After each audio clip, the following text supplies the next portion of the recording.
me out now.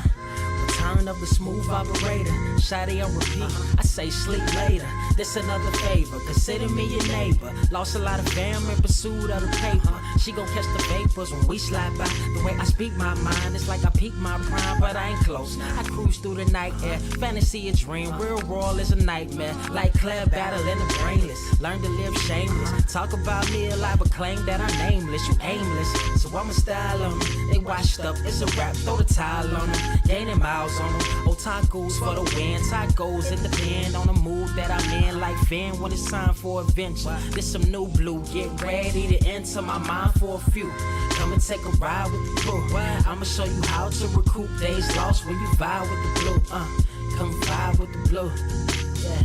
About time to regroup. Fly, got my eyes on the view. Never hear lies, only truth. Realize why they vibe with the blue. Vibe with the blue. Vibe with the blue. Vibe with the blue. Vibe with the blue. Vibe with the blue. Vibe with the blue. Vibe with the blue. Vibe with the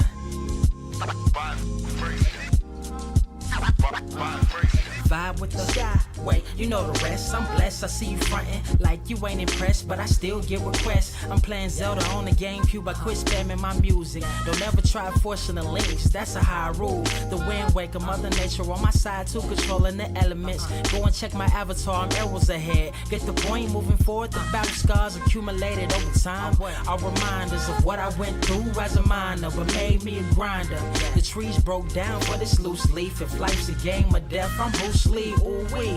Lose sleep on the regular, trying to get this word out. Then I crash Nebula. Wish I had a very odd parent, maybe two, but it's cool. Everybody pays dues. Now it's time to make moves. Granny didn't raise me to lose. Think I'm in the mood for a cruise. Wanna ride? Come and vibe with the blue. Come vibe with the blue.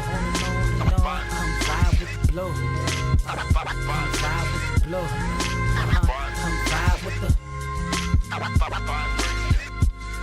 Check this out, y'all. I'm back spazzing like the elderly worth of my cousin Beverly. Never swear away from the truth. Just ask Heather. Be weather, be tripping, starting to control like our destiny. Always give you the best of me until the death of me. My weaponry is a paintbrush. Hush, don't tell my secret. They get a hold of it. If you leak it, get it. As usual. It's cool. Got you covered though, look. But let me get back to that cool-ish, loose-ish. Why they still lying? They don't do this. Bad at board games, whole world clueless. Selling they soul for roof Chris. Who's this honored fella? Need a sliced extra mozzarella. Crew fly, let God propellers. Humanity born like they don't trust fun. Why you dodge to tell her? You don't know, but my odds are better. Life's a gamble, depending on who holding the cards. You can start living at large or it's bon voyage. Charge it to the game. Me and you ain't the same. I'm thinking bigger pictures. Why you still shrinking the frame? Ever blink in the rain? It helps when your eyes dry. Mob with the bright minds. Think you funny, wise guy? Midnight marauder with a new tribe. Tired of the fake. Come and vibe with the blue sky. Come and vibe with the blue sky. Why do you try? We get them high. Take them high. What I do? Come vibe with the blue. Yeah. Come vibe with the blue. Pals, what up? Vibe with the.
Wise grass only greener when it's fertilized. Gave them truth in these songs, they prefer to lies. Destiny beautiful, adrift in her purple lies. You can't see me, you Stevie, wondering how I reach more evolutions than Evie and make it look easy. Man, dream on, yeah. Dream on, dream weaver. Dream weaver.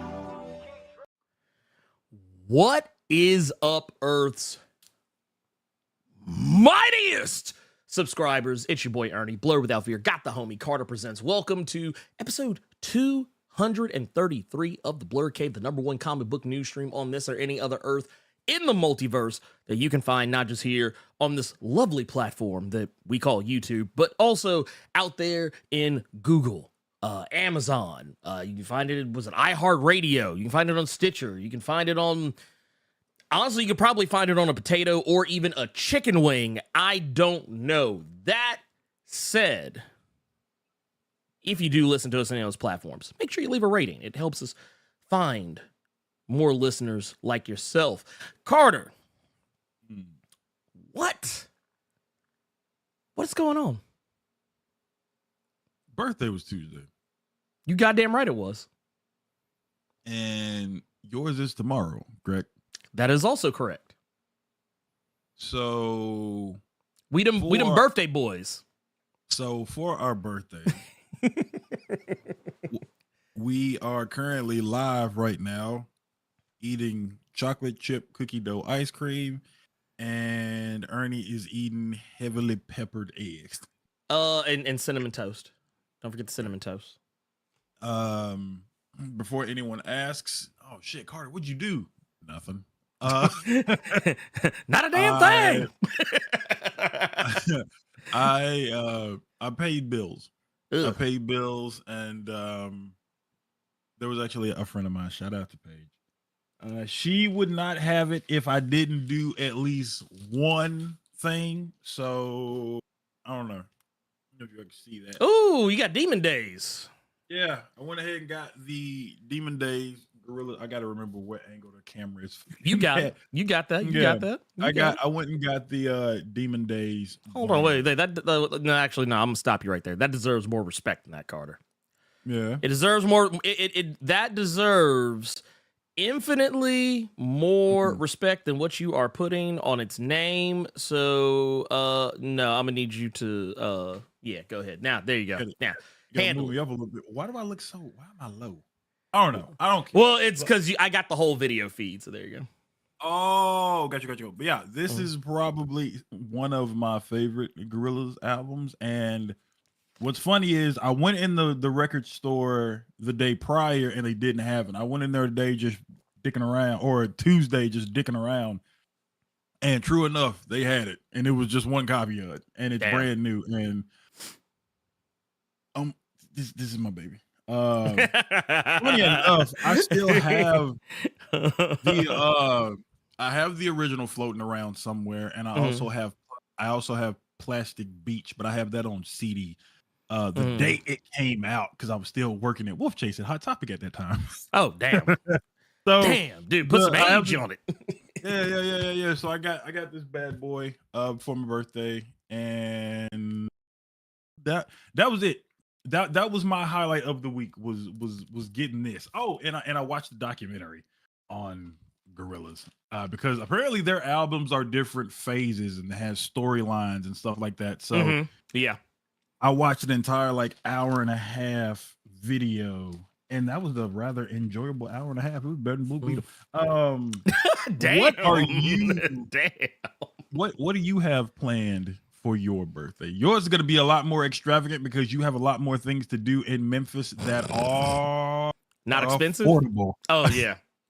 No, you can say that too. Yeah, that too. I'm not gonna lie to you. I'm not really. So okay, I informed my wife. I said, do not make a huge fuss. I was like, you can make a little fuss. But don't I don't want you going hard in the paint or nothing. So basically what's going to happen tomorrow is my wife and my mother, my daughter, maybe one or two other people, we're probably just going to go out to dinner and that's it. Yeah. So technically my wife and I did the thing I wanted to do yesterday. So and that was go see the movie I'm going to talk about and recommend later in the show. So yeah, that is going to be a thing. Also, I don't know if anyone has noticed, and I want to give Robo, are you in the chat right now? I don't know if you are, but Robo Robo actually did something really nice for the Blerd Cave, y'all. There is a new graphic on the screen. It's actually right by Carter's head. It's been there this whole time. However, it's different now. I originally had it as it just did the thing. It was originally just a slideshow. Yeah. Okay. But Robo, who is on Nerds of Culture every Thursday, has been getting really handy with After Effects. And he so basically I was using the same graphic that's up there, the original one that it would just fade from one image to another. We were using that on Nerds of Culture as well. He was like, how about we do one that has like our logo in it? Because I was like, technically the one that's up right now, the BC, that is the Blerd Cave logo. And I was like, well, it's not the Blerd Cave, so it makes sense that on Nerds of Culture we don't have the Blerd Cave logo showing up. But he made one that didn't have the Blerd Cave logo in it, but had the Nerds of Culture logo in it. And he was like, hey, do you want me to make one for you and Carter? And I was like, I mean, if it's no trouble, I was like, yeah, I've like, don't go out your way. And he was like, okay, cool, bet. And like, literally just a few minutes later, he was like, here, check this out. And I was like, oh man, I was like, look at you, man. That's why, yeah, I am surrounded by talented people. So I'm surrounded by talented people, and I'm happy for it. Yeah, it's animated now. Like it slides out of the way, and it's a little bit transparent now too, just on a couple of things. But that said, Christopher Zeta, I would never play Resident Evil 6 on professional difficulty with Robo Strange. I would never do that. Fun fact, I did do that with my, at the time, 14-year-old younger sister the day Resident Evil 6 came out. Because contrary to a lot of people, I enjoyed Resident Evil 6. I liked parts of Resident Evil 6. Okay. I tell you what it was. You know what I hated? I hated the part where you played as Wesker's son. Because it was still protect Ashley. It was still like instead of protect the president, it's like, no, protect the president's daughter. I was like this heifer still ain't figured out how to defend herself. The part with Leon was good. And what? As many times, because that's one of the rare moments I'd heard my sister curse. Yeah. All those fucking boss fights with Simmons at the end. Oh yeah, okay, that part. Yeah, I'll give you that. I'll fight this motherfucker like 6 times. Look, that dude stayed the fuck out of it. Look, every time you beat Simmons and took 2 steps, he'd be like, "Run it back." He'd be like, "Run it back." Full disclosure, I did not finish Chris's campaign. Because I played the first chapter of it and I immediately saw the writing on the wall, and I was like, this is just Resident Evil 5. I was like, this is just more Resident Evil 5. Only difference being you got to play with the homie at the end, and he grew a nasty arm that shot electricity. That's it. You missed. Yeah. Which I looked up. Yeah. Okay. Baraka McCoy. That first name. Man, what you just said. What you drinking on today? Funny enough, that was one of the other birthday presents that I actually got. My roommate and her fiance got me a fucking huge box that was different beers from around the world. Oh shit, you fancy now? Yeah, and so because this is one of them, because I kept this bottle because the bottle was kind of fire. It's called Lucky Buddha beer, but the bottle is fucking Buddha. Goddamn. Before you said it, I was looking at the bottle like, is that a fucking Buddha for real? I was like, okay. Yeah, it's Buddha. let's before we get into our proceedings, first off, shout out to Joel C, who 27 months into Blerd Club Silvermine says just moved to LA. Where's a good comic store? Thanks. Well, I don't know if I could tell you mine because I've gotten Ernie quite a few Omnis for like stupid cheap, and I don't think he want that connect leak. No, I tell you what, you know what? Pass the savings on to Blerd Co. And earn somebody's. Go, you go. I'm gonna give you the permission to leak. Go ahead and leak it. the comic shop that I frequent is it's called Pulp Fiction Comics. It's in, I think it's called Culver City. It's like you're going toward Venice Beach, actually.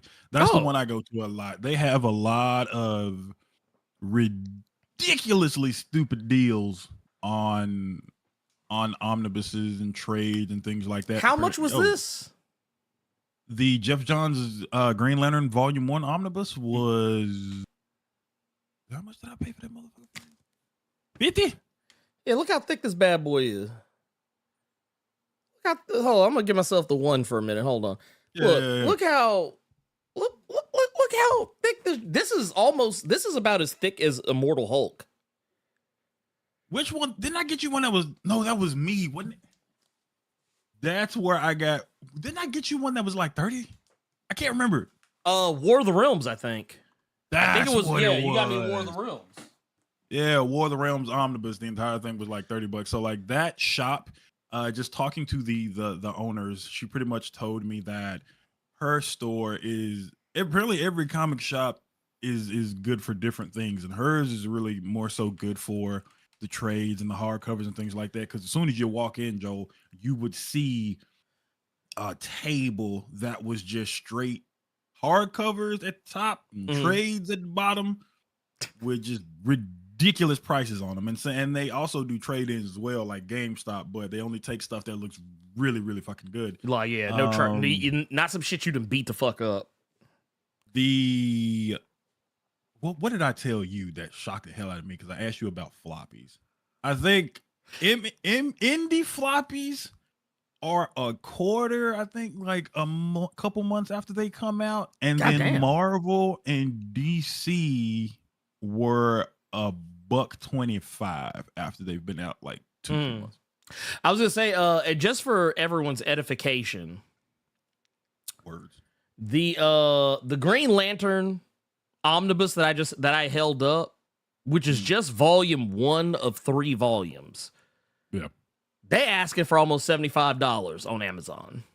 So that was a discount. That was a steal. Yeah. That was a steal. War of the Realms one was the most ridiculous because I think that shit was like $125 and I got it for you for $30. Yeah. War of the Realms omnibus. I'm looking it up right now on Amazon. First off, I think it might be out of print right now. You really chilling? Yeah. Because right now, folks are on Amazon right now trying to get $70-$80 for it. And one of the other people who's doing like and check this out. There's one person who's a seller who is he's selling the variant, I believe, that You Got Me, and he's selling that for $125, which is technically list price. That's list price is one. Omnibus, for those that don't know, usually when you buy an omnibus, like a big one, typically it's about $1.25, $1.50 before you start taking like off the MSRP of it or whatever the preferred term for it is. Which I tell you another thing I'm kind of mad about. What was that? So I have like the 2 hardcover volumes for the Ta-Nehisi Coates Captain America. Yeah.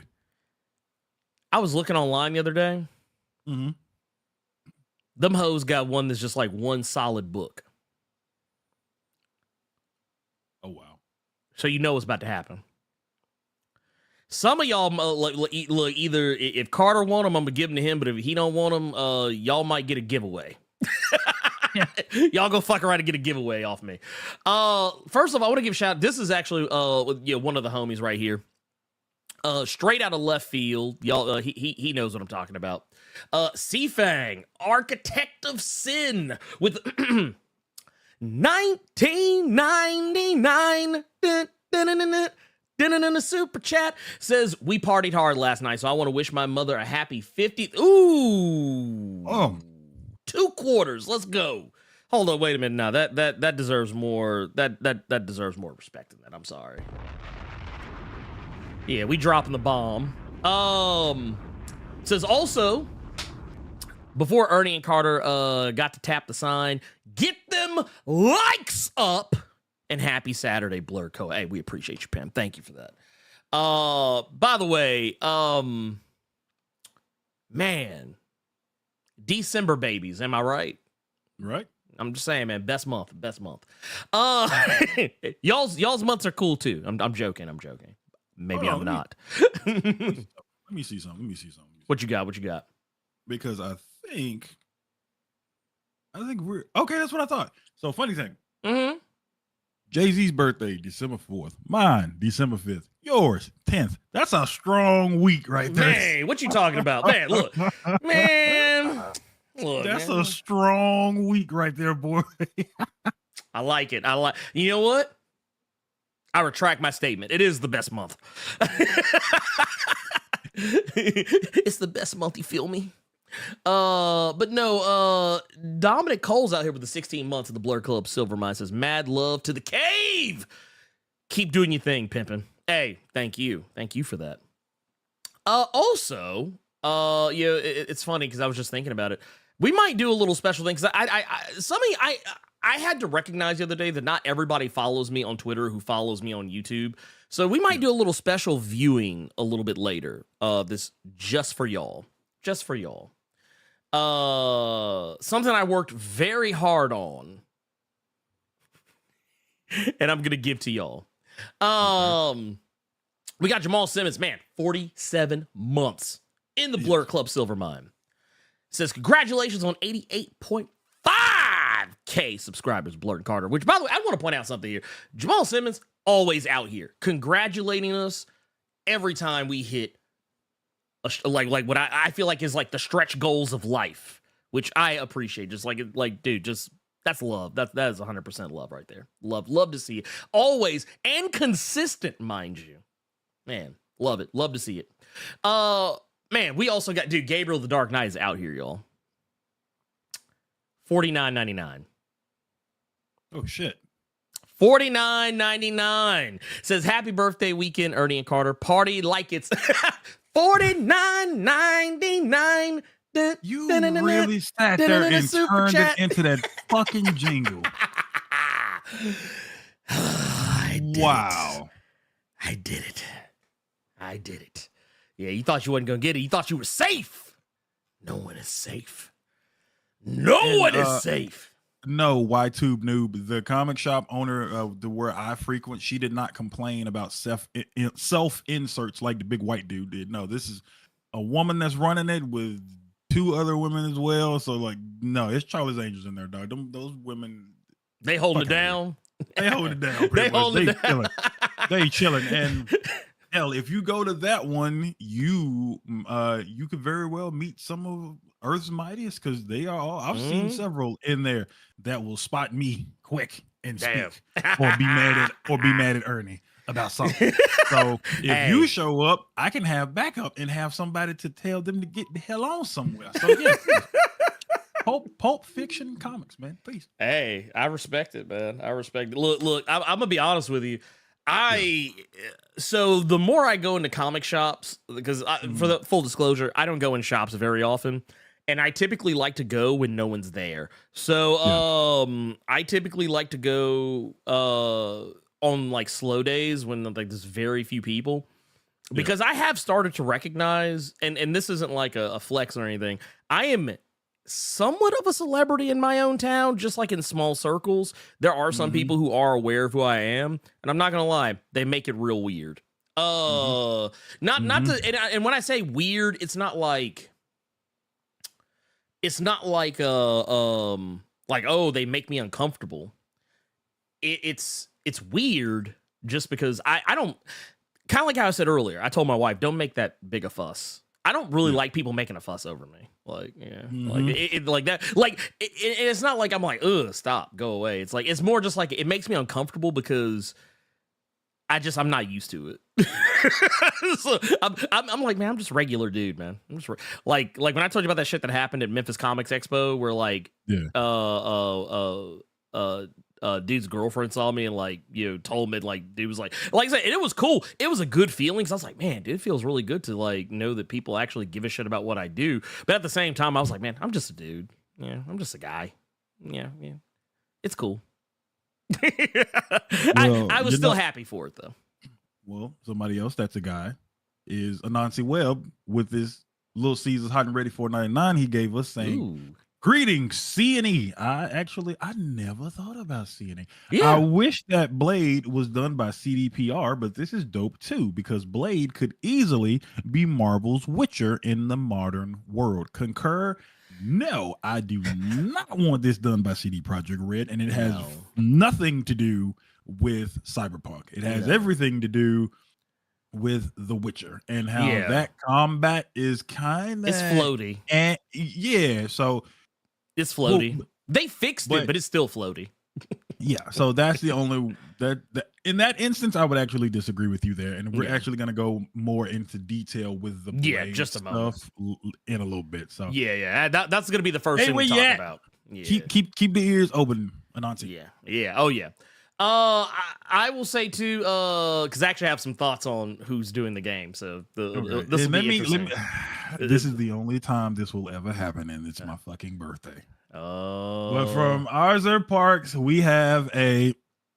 I can't believe I'm about to do this. Do it. You got me fucked up. I'm not doing it. We almost got him. Yeah, he was close. He was close. Yeah, me fucked up right here. Got your ass.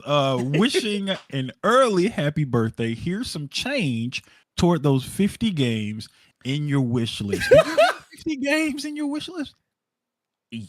Maybe. Okay. Don't. What is that weird? Well, no, I'm actually trying to. I'm looking at like, dog, because going back to the Game Award, I said, okay, I got my 3, and I'm straight.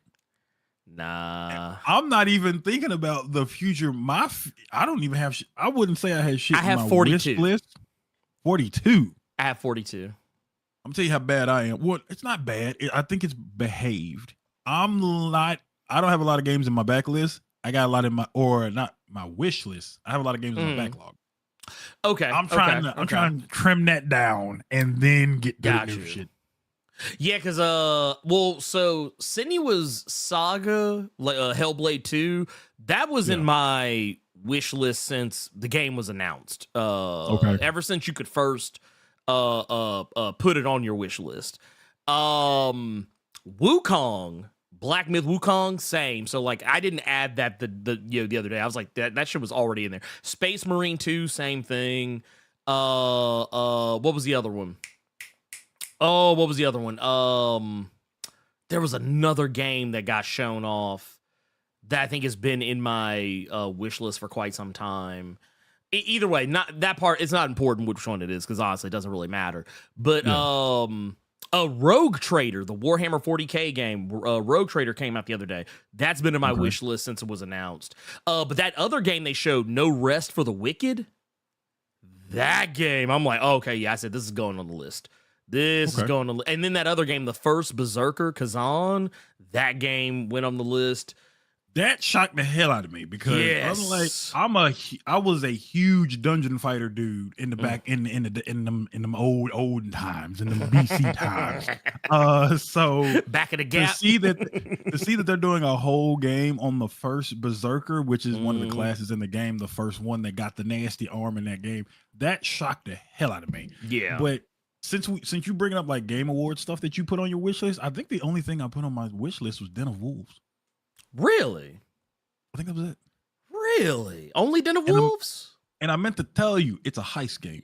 It's not. I remember you saying it on your culture stream. Yeah. it's probably gonna be the game everybody thought GTFO was gonna be. No, it's gonna be Payday according to how 10 Chambers wants to do Payday. Right. Well, no. So like, what I was thinking was like, because you remember the original GTFO trailer, right? Yes. Like it looked like an action game. Mm-hmm. Like it looked like a straight, like, I mean, a sci-fi horror game, but like it looked like a game that you could just like. It looked like Back 4 Blood or Left 4 Dead, but just with like nasty alien monsters and shit. That's what it looked like. Yeah. But that's not what it was. Expecting like a raid, take your time. I got you. Yeah. Right, like Den of Robo Wolves, and them thought they could shut their brains off, and the brains got play. knocked out their fucking head. Yeah, no, 100%. Which to be fair, I did convince them both. I heard it, and I didn't believe either one of them when they said it. Well, I know Robo installed it. I know he at least installed it. Yeah. I don't think Cypher did. But I will definitely say,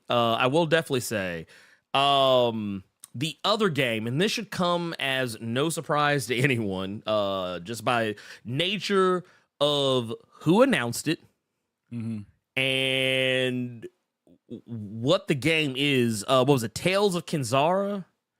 Zao? Yeah. That game getting got. I was actually kind of slick mad at them. Because I think when the game was because a lot of the games that were announced, it's on there now. Okay. But originally, that game was not listed on Steam when they announced it at the Game Awards. Den of Wolves wasn't either. No, Den of Wolves was not either. It was like it was a little bit later. If you wait a little bit, you'd get it. But yeah, that game's getting bought. 100%. An African Metroidvania. I said, okay, this could be. Oh no, kind of crunk. Yeah, bro. I was like, that shit getting played. Period. I'm sorry. I'm not even sorry about it.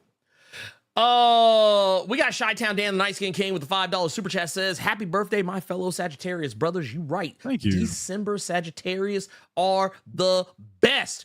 Get them likes up, or Mystique is gonna be y'all new dad. Dude, I didn't realize how angry people got about that. Did you know that fucking like reveal went so viral? Even my wife was talking about it. Like she came up like we were sitting on the couch watching TV. She was like, "Did you hear about the stuff going on with Nightcrawler and Mystique?" And I was like, "Yeah, I did a video about it." She was like, "Oh, never mind." So I didn't know about it until Twitter exploded because I was busy reading the World Superman stuff. Right. So I didn't know about it, and then I saw Nightcrawler trending, I saw Mystique trending, and then I saw Butt Baby trending. And I'm like, what the hell?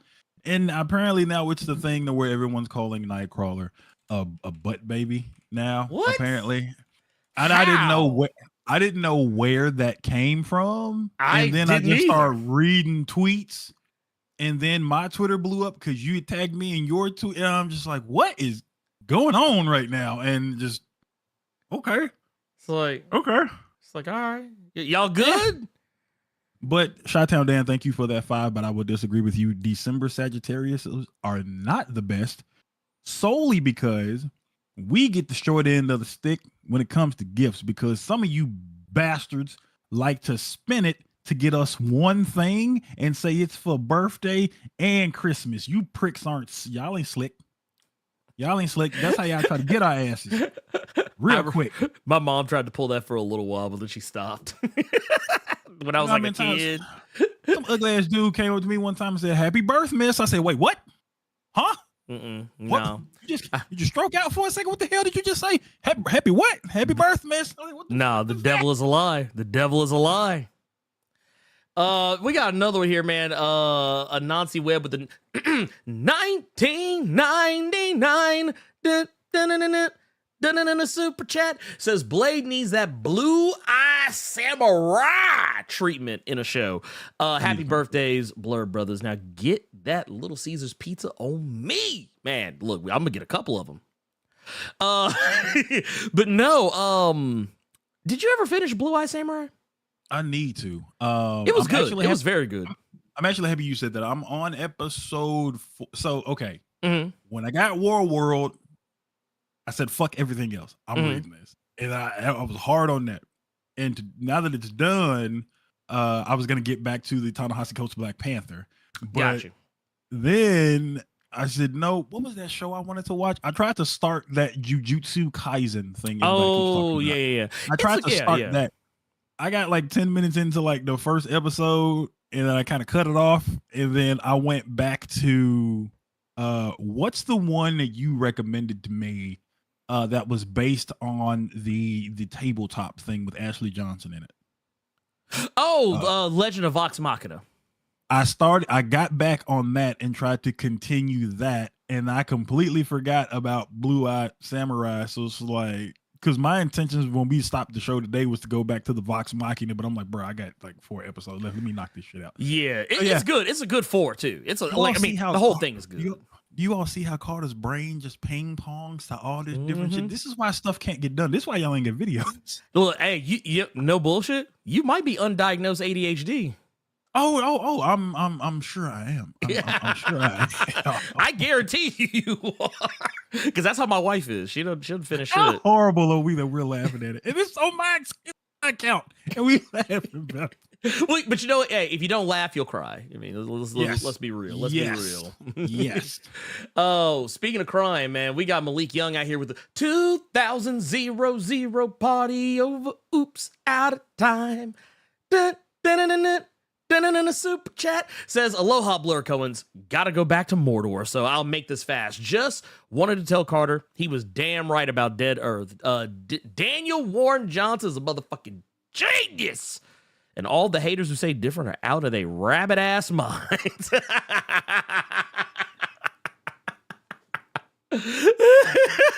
Look how quick he pulled. Look how quick he pulled Wonder Woman Dead Earth. He's like, no, I got this motherfucker. That looked too cold. No, I'm sorry. Ooh, I it is don't good. Yeah, it is good. It is good. No shade to Jeff Johns, no shade to Tony Daniel, no shade to J. Michael Straczynski, no shade to Tom Kane.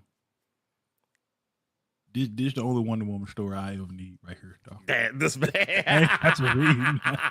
David Finch, your wife, the whole nine, respect. But this the only Wonder Woman story I need. The man said, y'all cool, but nah. Tube's the one with the 27 months. The Blur Club Silvermine says, somehow folks missed 30-year-old subtext, bro. So that could be related to a couple of different things. But I will definitely say if it's in like I want to go on a limb and say it might be in relation to Blue Eye Samurai, but like the thing with Blue Eye Samurai overall is that like it's a story about a very specific thing. It's a story that is, for want of a better way to put it, you want to go into this just expecting to see a narrative that is telling a story about what life is like an allegory for what life is like for people who are of mixed race heritage. And in the context of not being in America, like being in a place where you are treated like literally like a foreign person in a foreign land, because technically that's how you are viewed and depicted. But the thing is, regardless, people miss subtext all the time, and it also proves that people lack media literacy. I also just realized what he might be talking about too. Might be talking about the Mystique Nightcrawler thing too, because I noticed a lot of people missed out on that. Because a lot of people may or may not know this, but and Carter, I think you might know this. What they did with Mystique, Nightcrawler, and Destiny, these were actually the original plans that Chris Claremont wanted to go through with. Yeah. But yeah, I loved it. I thought it was great. Just me. Yeah, whatever. But that said, we're gonna get into our thing. Real quick, someone's birthday today is in the chat. Oh shit! But their name is Bobby Coltrane. What? Bobby Coltrane's birthday is today. It's Bobby Coltrane. Hey, you know what? You get one too. There you go. You know what I'm thinking about when I hear Bobby Coltrane, right? No, what do you think about? Just the old, yo, remember the old school? Like, oh Lord. Wait. Well, I mean, I know the name, but like, what are you thinking about precisely? I'll tell you after the show. I just thought about that one. Oh, okay. I thought. Wait. Let me ask you this. Look, I'm a bounce one off of you. Were you thinking about like back on the radio? Mm-hmm. They'd be like Bobby Jay.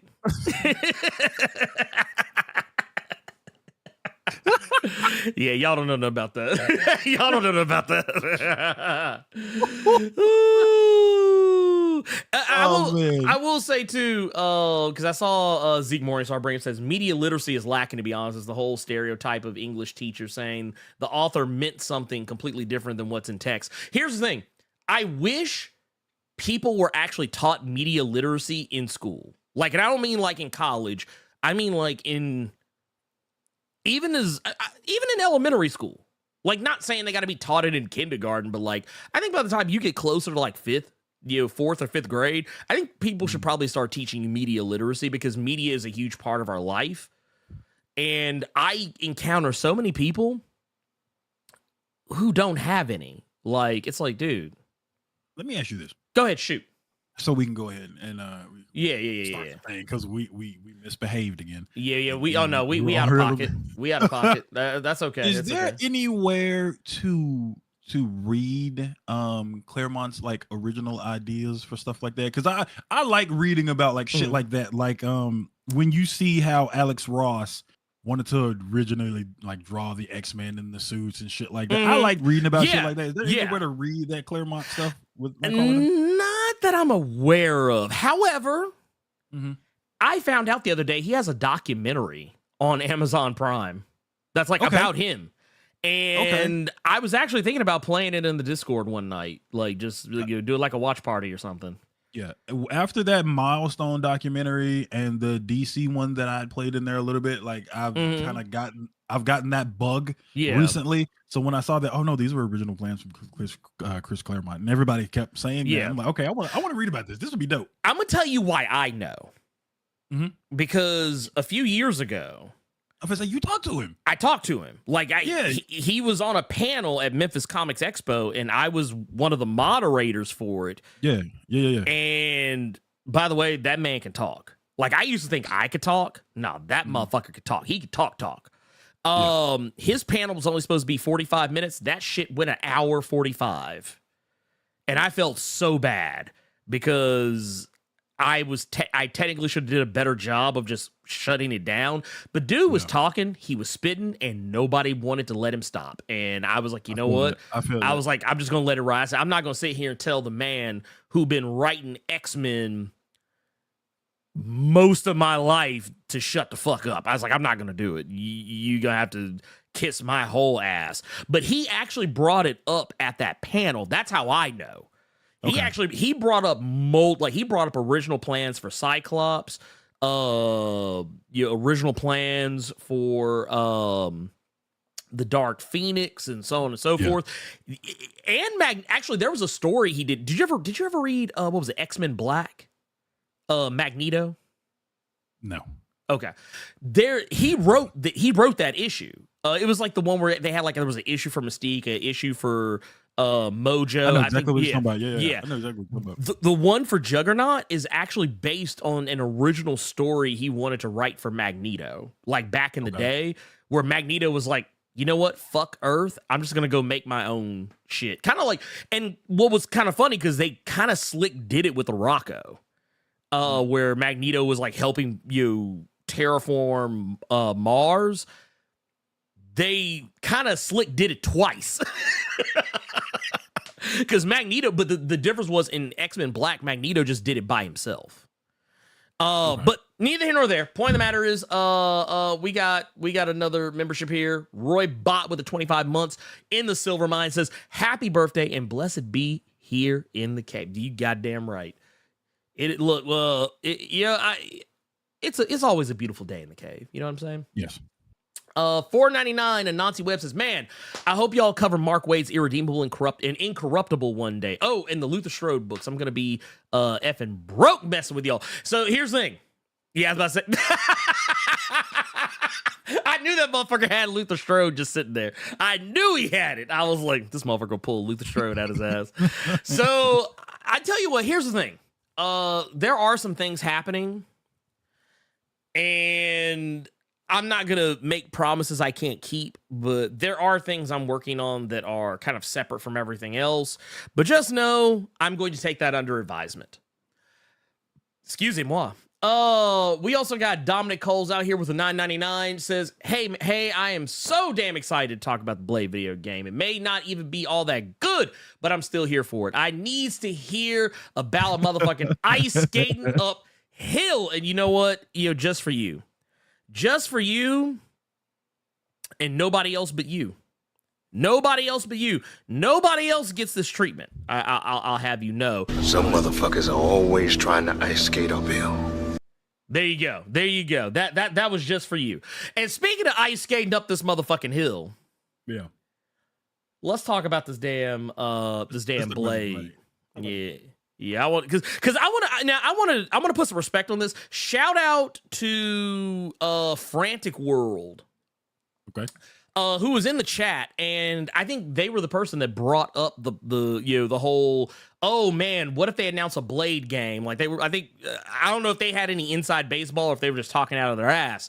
But then literally later that night at the Game Awards, because I think they would, and we're gonna take a look at the trailer here in just a moment, because I got it pulled up. Carter, you can go ahead and open up that shared screen I have up.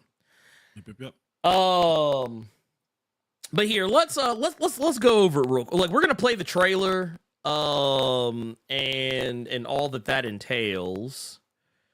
Let me see. What screen do I have it on? Yeah, I have it on the display screen, so we're good. Right there. Look at that. Look at God. There we go. All right. What? Sir Yuri G in the chat. I like when someone mentions a comic that Carter likes. He suddenly turns into the merchant from RE4 and pulls the book out of nowhere. What are you buying? oh, his is like, what are you reading? Thank you. Oh, love it. Love to see it. Okay, so let's go ahead. Let's take a look at this trailer. This is the trailer for Blade that played at the Video Game Awards just this past Thursday night. Let her rip.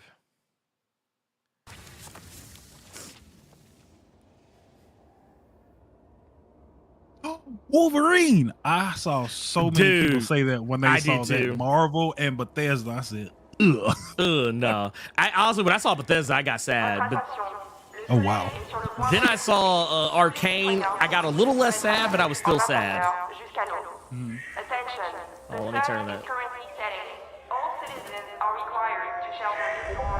Also, one thing I appreciated. Turn that shit up. One thing Go ahead. No, so one thing I appreciated was I also thought this might have been like Redfall DLC. Yeah. If somebody can do me a service in the chat and tell me what this song is, because this shit kind of slaps. Relax, man. I don't bite. That's when I thought it was Redfall DLC. Same. Even though we both clearly saw Marvel at the beginning. Right? Lock up tight now. Night's just getting started.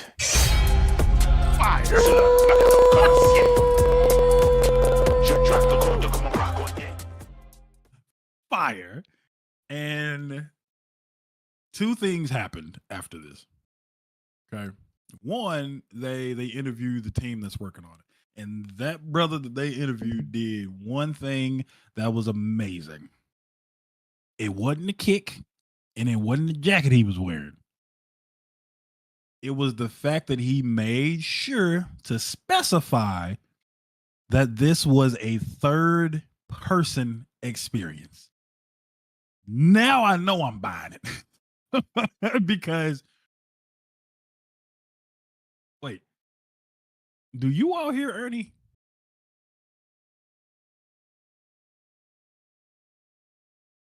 Too bad it's an Xbox PC exclusive. Is it? I don't remember hearing that part. But okay, so let's go back a bit. Oh, you all can't hear Ernie either? Okay, yeah, they can't hear you big time. Yep. All right, you said 1 minute. Okay, so back to me real quick. Well, I have everybody's undivided attention because I am I'm the quality of the Blerd Cave. It being a third person experience was a great thing for him to specify because I know a lot of people would have immediately, even though it is Blade, it would have been turned off because it's Arcane Studios. It's Dishonored, Prey, Deathloop. Even though those are fantastic games, first person shooters. We don't want a first person shooter Blade game. So the fact that he specified that is amazing. And the one thing that I know that a lot of people were doing in this instance where they were still nervous because it is Arcane. So their minds immediately went to Redfall. The thing I need everyone to understand is this part of Arcane did not do Redfall. They did Dishonored. They did Deathloop, which I also saw a tweet because I know you got Amazon Prime. That means you got Prime Gaming. I saw they gave y'all Deathloop for free. Let me get that up at you. The thing is, I already owned Deathloop, so it was kind of like, oh, thanks. I think. Yeah, let me try to get that. But yeah, those were the two big things to me to specify that it was a third person shooter, and with it being from the team that did Dishonored and Deathloop, because I enjoyed the little bit I played of Deathloop, but everybody that I saw when Deathloop was getting all these fantastic scores. And people were talking about how it was two black main characters with two black leads, and they have such personality and they have such this and such that. The one thing that really irked me with that game, I couldn't see him. I I'm not gonna lie. That is very, very petty, but I did not like that game. Okay. Well, so here's the thing. Do you have Prey? Yeah. Prey Moon Crash is just Deathloop without the black people. That's better. That's why some people were pissed because they said Deathloop, y'all already came out with this game and released it for free with Prey.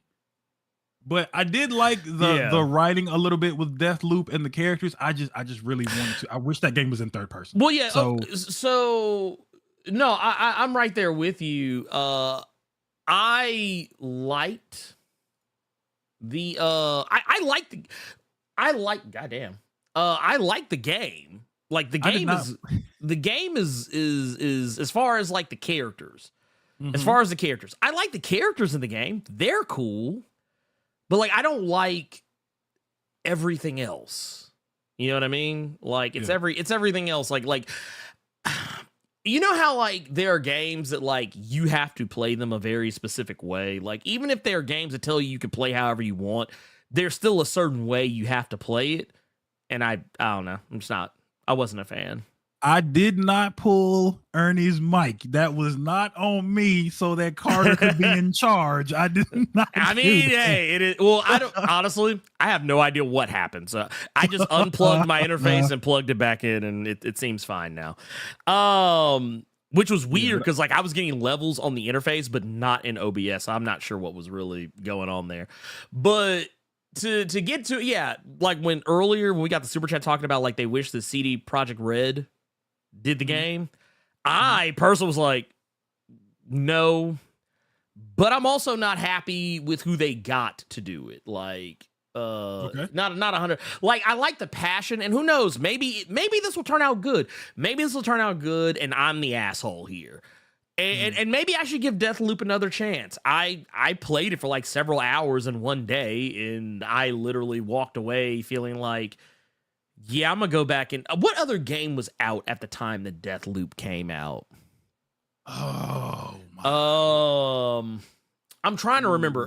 There was another game Uh, I honestly, I don't remember. But yeah, there was another game that came out around that same time frame. And I was just like, yeah, I'd rather play that. It is no shade. It was no shade against Deathloop. It was what it was. It was one of those deals, and I want people to understand this. I bought the game. I bought the game full fucking price. I didn't wait for it to come out on a sale. I bought the game full fucking price. I wanted these people to get their coins, and it wasn't one of those deals where I was going to go online and be like, yeah, this game's trash. It was like, nah, I appreciate the fact that this game was made, that Arcane made it, that a brother was leading the charge on this game. I was like, dude, I love to see it. I was like, this is the type of shit that I'm here for. That doesn't mean I have to like it. I will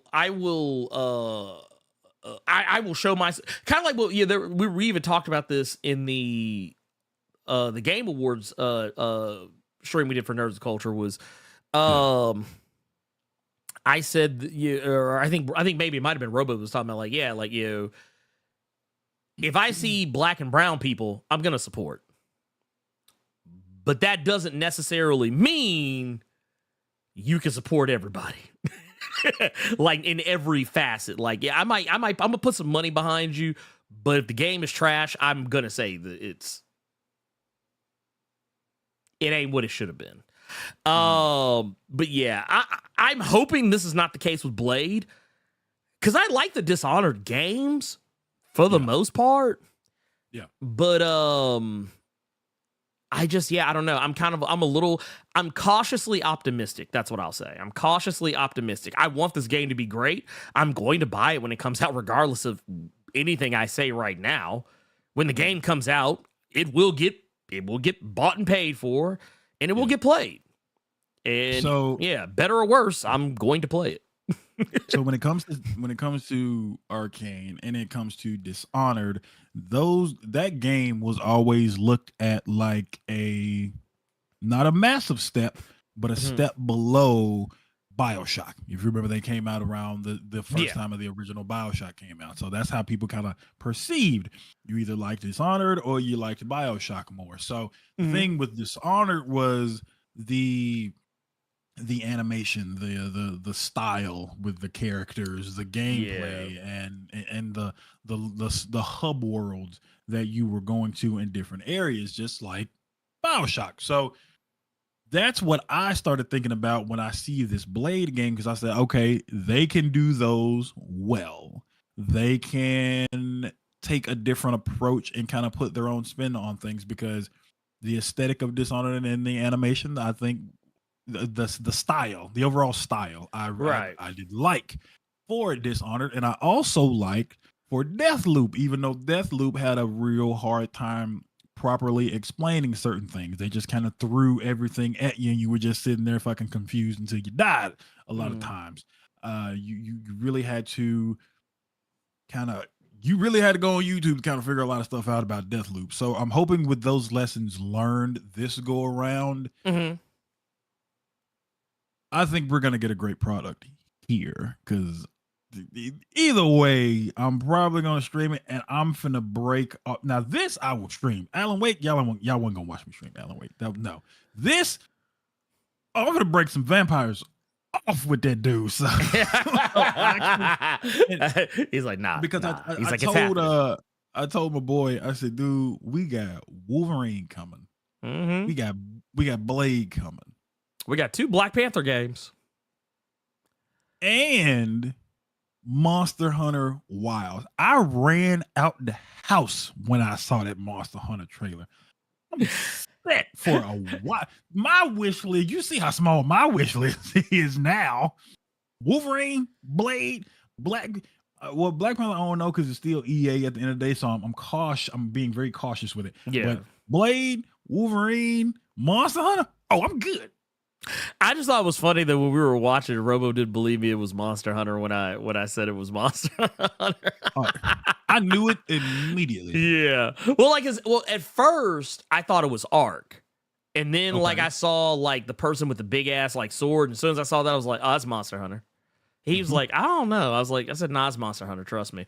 And then once like it finally said Monster Hunter Wild, I was like, yeah. I was like, the big ass sword gave it away. I scared my neighbor. I scared my neighbor's dog because of how hype I was when I ran outside. I lost it because I'm a huge Monster Hunter guy. I'm probably gonna play that shit after the stream for a little bit because it's giving me the urge to play Monster Hunter World again. But yeah, just going back to Blade, somebody in the chat, they told me that apparently everyone on Reddit is saying the song that was in the trailer, it might be an original song for the game, which kind of sucks because I would add that to the playlist immediately. Oh yeah. But from what we saw, the swagger is there from that little trailer. The swagger was there with Blade and the two individuals that Jeff Keighley interviewed about it. You could kind of tell like the style and swagger is going to be there. So yeah, no, 100%. I'm excited for this. I am a bit disappointed that we know it's in development. Just like with Wolverine, we know it's in development. So no concrete date of when we are going to see anything else with this game. I mean, hell, Monster Hunter kind of stung me too. Now I know how you GTA 6 people feel when y'all saw that 2025. That shit stung when I saw that 2025. But as long as I know that it's in development, I don't mind at all. Take your time. Take your time. Somebody in the chat brought up, I just hope that it doesn't end up like Blade 2 for the Xbox. And nah, big time. No, I'm most certain that it won't be. Even though I kind of enjoyed Blade. Yeah, no, I will also say too here, let me I'm gonna pull this up. I want you to see this. Let's see, I think this should be it. Or yeah, right here. Or did it pull up? Oh, it's trying to do that window. Ugh, gross. Anyway, but no, I got it. It's right here. But yeah, no, I just had to hit a button. But no, so Dinga Bakaba, who is the guy who was behind Deathloop. Yeah, that was the brother that was on stage with the jacket who did the kick. Yeah. He was. I knew who he was from Like that's actually how I knew I knew who he was for even this. Like, because I remember I followed the discourse around Deathloop when I realized it was a brother who was the lead dev on that one. But he put out a tweet after the proceedings and said, "Thank you so much for watching our announcement." And he basically just this is basically like some things that he said while like in the early stages, like try to get the game together. He was like, let's do a single player immersive sim hybrid with all the shit we love. He says, okay, and let's make it a Blade game in third person, our own crazy version of Paris. And he said, and somehow this fever dream fucking happens. This is surreal. Says, we're going to stay silent for a while. So before they put himself and Mitman back in the box, he said, let me just say, this is an absolute blast to work on. Hats off to the team. You are really fucking killing it. I've never been so excited for a project, and I'm not crying. You're crying. That is words straight from the mouth of the guy who is going to be the co-creative director for this game. And like I said, I'm happy for him. I hope that it's good. I hope that, like, it's not one of those things where I'm going to as salty as fuck, like, it's gonna be trash. No, I'm going into this like very excited. Like, I'm just, like I said, cautiously optimistic. That's how I go into lots of things that I'm unsure about. But when I initially saw it, I was excited. Like, I was hyped. I was like, oh shit, y'all, like, those of you who were there, you saw my reaction when I realized what it was. But once I kind of sobered from that, I then started thinking like, okay, so it's Arcane. Okay. It's the same team that did Deathloop. And I'm like, oh, okay, all right.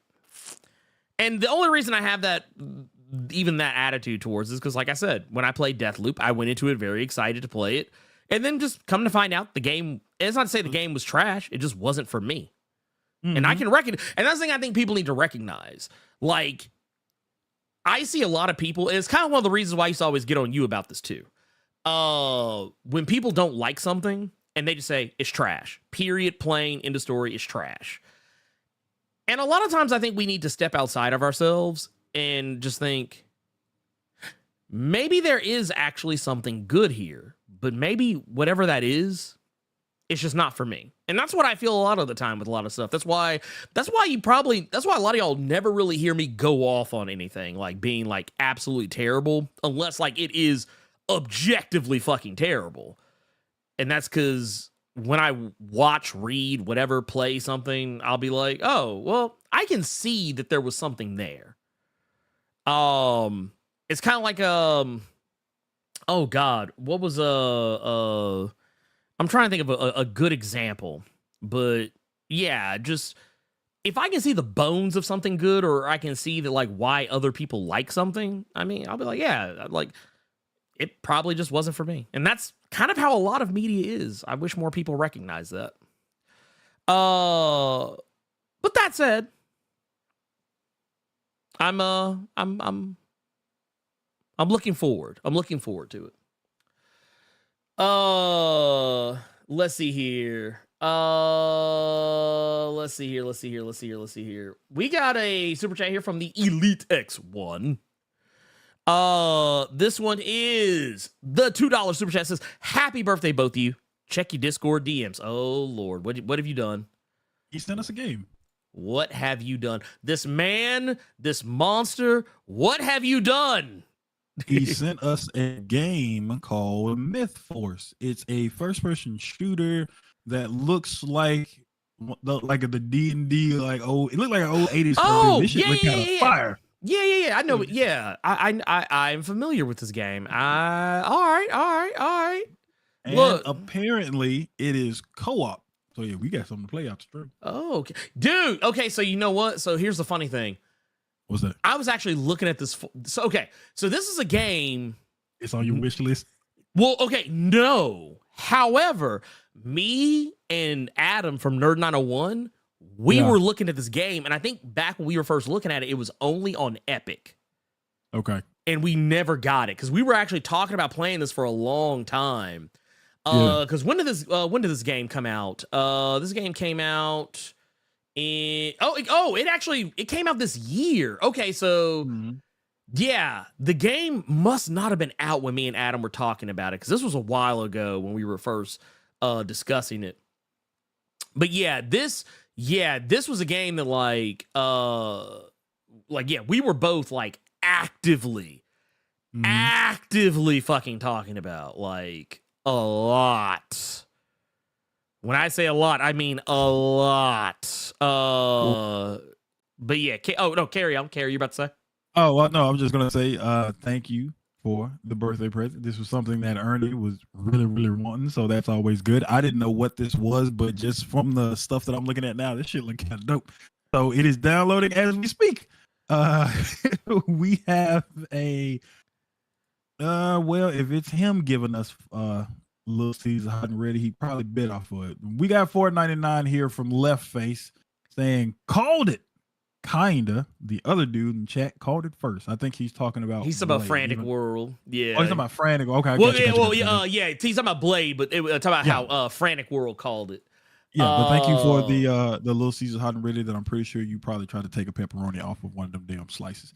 We have $5 here from Delayed Grats saying that even if it's just a reskin version of Dishonored with Blade replacing Corvo Watano, take my money. Damn, this man. So real quick, I'm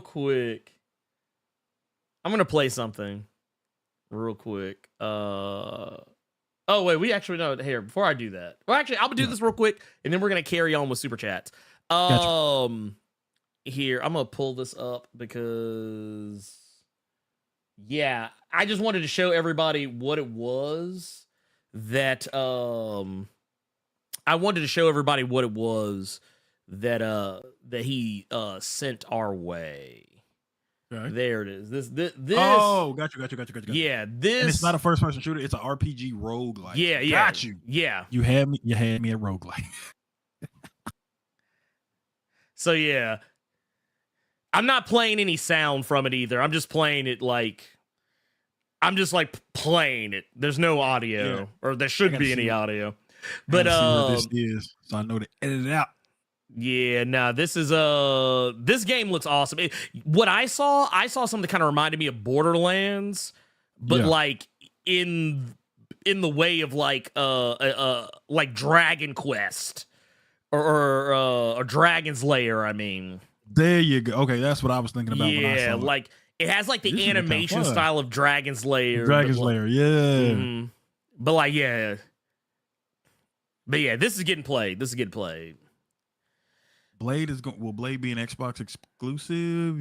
Apparently so. Oh yeah, because they bought Microsoft with their buyout. That's right. Also, oh man, so I can't play it on my PS5. That's all. What's up?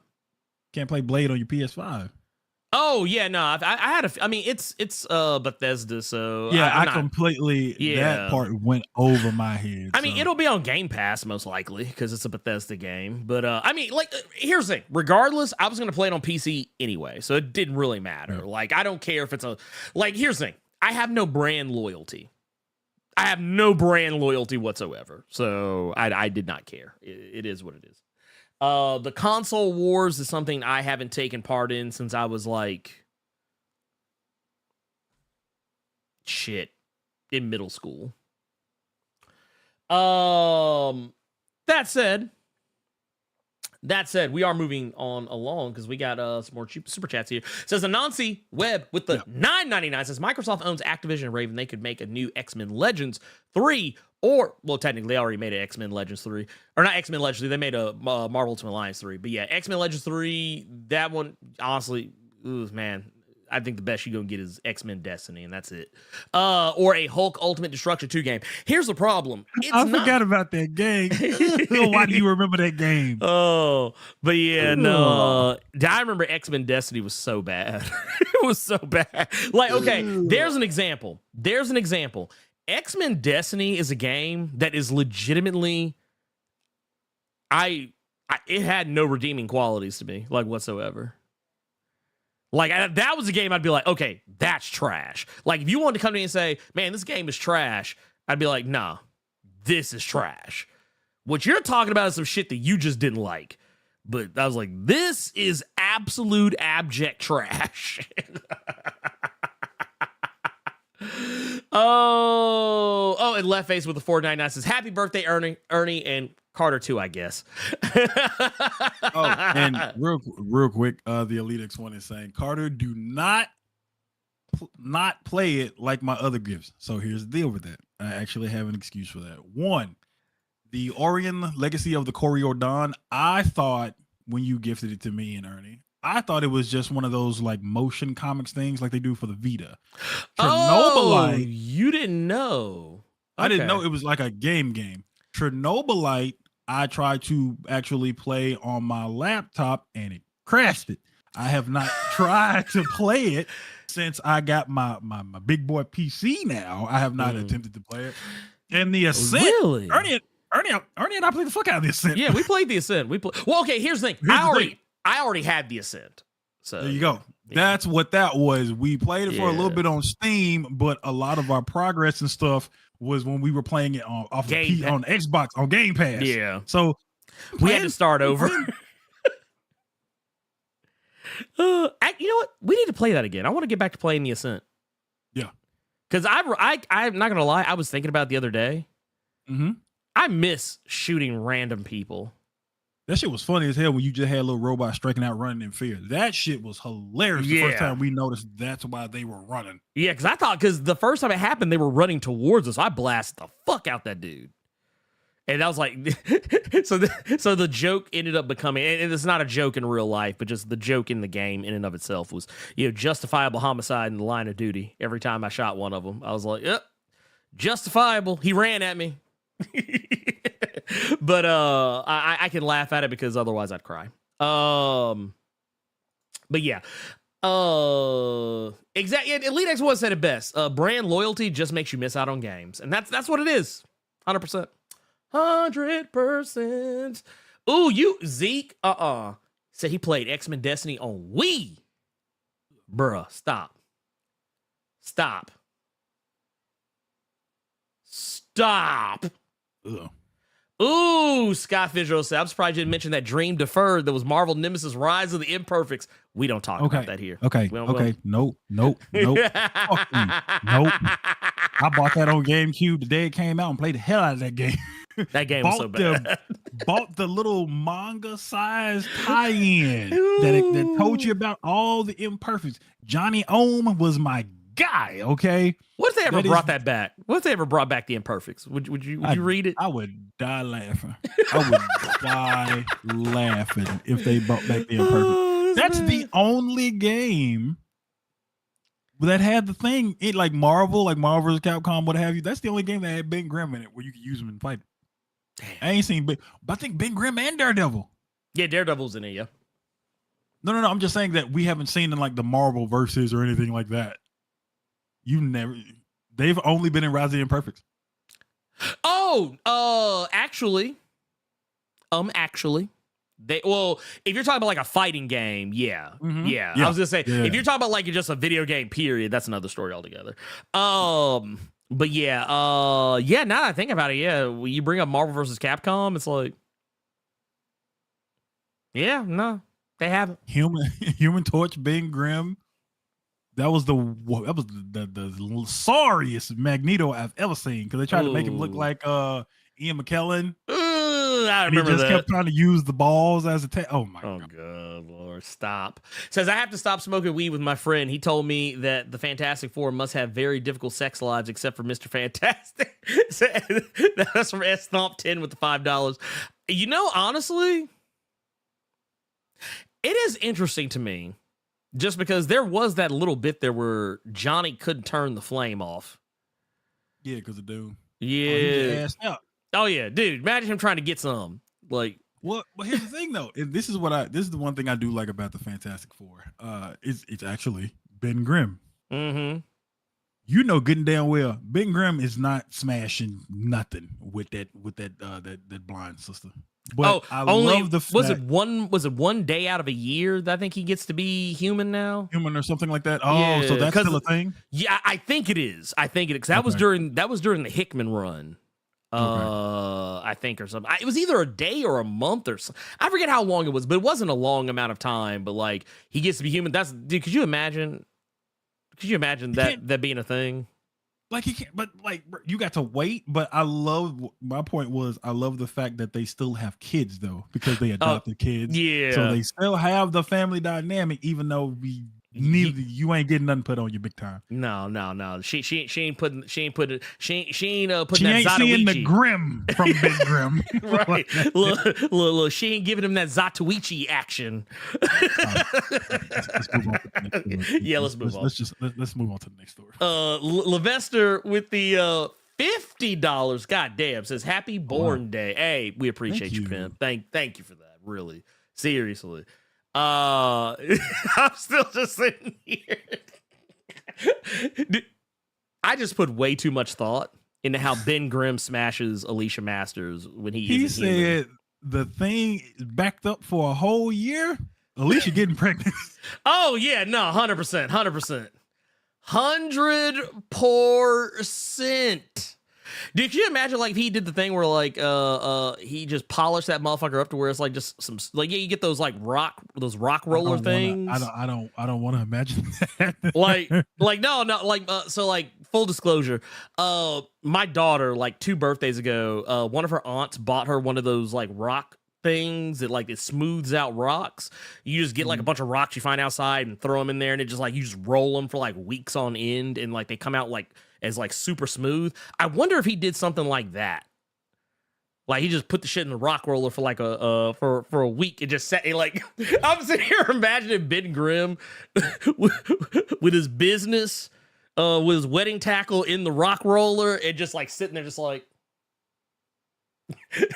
like I'm about to tear this shit up. I'm reminded of a comment I saw in the YouTube comment from last week's Blerd Cave. Mm-hmm. Yep, this right here. Yep, this is the kind of stuff you can only experience when you're listening to the Blerd Cave. It is. It is. I'm sorry, y'all. Anyway, next story. I said I would do the next story. We're moving on to the next story. I'm sorry. Millarworld, Carter. Yes.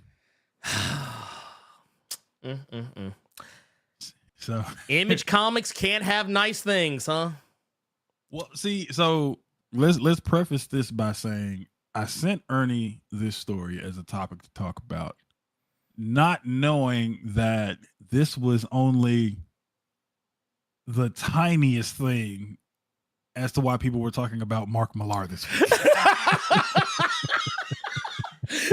Like, and that's This some wild was shit. so out the way. Isn't that some bullshit? Mark Millar, cheese-eating ass. Mark Millar's cheese-eating ass. Here, let's go. Let's go back to the display here. So Mark Millar, he just said, fuck Image Comics. He's like, I'm out. He said, I'm taking my shit. I'm going to Darkhorse. Mm-hmm. That's basically what he said. He said, fuck what you heard. He said, fuck what you heard. We are going to Darkhorse Comics. That's all there is to it. There's no ifs, ands, or buts. Well, just to be a little bit more specific to what Ernie is alluding to, basically, y'all, Mark Millar is taking each and every piece of the Millarworld brand, comics, characters, the whole shebang. It's been at Image for the past 10 years, and it is now being upholded and driven across the street over to Darkhorse. So yes, Big Game was literally the last big game for Image Comics. So, yeah, the next big game is gonna be at Darkhorse. At Darkhorse. So according to Mark Millar, there are no hard feelings. They've done a lot. He, Todd McFarlane, and everyone over at Image have done a lot of good business together for the past 10 years, but this just seemed like the next step. So what a lot of you may not know is that one reason that he did go to Darkhorse was honestly just to have everything under one roof. Well, what do you mean by that, Carter? Yeah. Well, a lot of you will know, hopefully, that Netflix purchased Millarworld. That's why you got the Jupiter's Legacy show that people forgot about. That's how you got the Super Crooks animated series that a lot of y'all forgot about. Movies and things like that. All of that was under the Netflix umbrella, and any comic tie-in, anything that has anything to do with the Netflix properties, Stranger Things and the Witcher TV show with Henry Cavill and things like that. Any kind of comic book, anything that has anything to do with those characters and those shows and stories are all published by Darkhorse. Right. So this was basically Netflix having everything in one spot. So now that I know you over here, I know where you at now, kind of deal. What is this going to mean for Millarworld and Millar's stories? Those hardcovers are going to be big as hell now because all Darkhorse knows how to drop some big ass, like absolute size hardcovers. And what is this going to mean for the stories that were done with Image? Are they going to keep printing those and sending those out in trades and things like that? We don't know yet. We have to see. Do you know that means it might be a good time to actually pick up some of those like trades and omnis? Because they're probably gonna be trying to get rid of that shit now.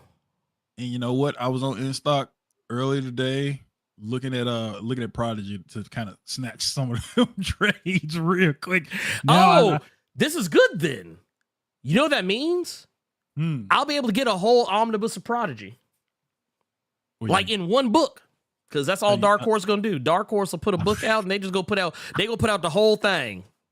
Here you go, man. Just take the whole thing. We ain't gonna hit you with the floppy, man. We're just gonna give you the big ass book. Here, take this big ass King James Bible of Prodigy. Looking like national treasure out this motherfucker. so here's my thing when it comes to this move. Do I don't care if that's what if it's gonna make things better for Netflix because that's where shit is anyway, and that's fine. It also made me think though, because Mark Millar said that, you know, everything was amicable. This just seemed like it was the most natural thing to do. But not hearing about any kind of controversies, I like saying it that way, no kind of drama, it made me think, how much were those Millar books really bringing in money-wise? Because that's 10 years worth of stories you just let just go to Darkhorse. So were those Millar books just not the big money? Because I would feel like 10 years, a lot of stories, films, and things like that. Yeah, That had to be a nice little chunk. I But mean, for us yeah. not to hear anything from McFarlane or Eric Larson or anything like that, damn, like y'all really weren't bringing in that paper. Honestly, I could be wrong here, and maybe I'm looking too deep into this, which is possible.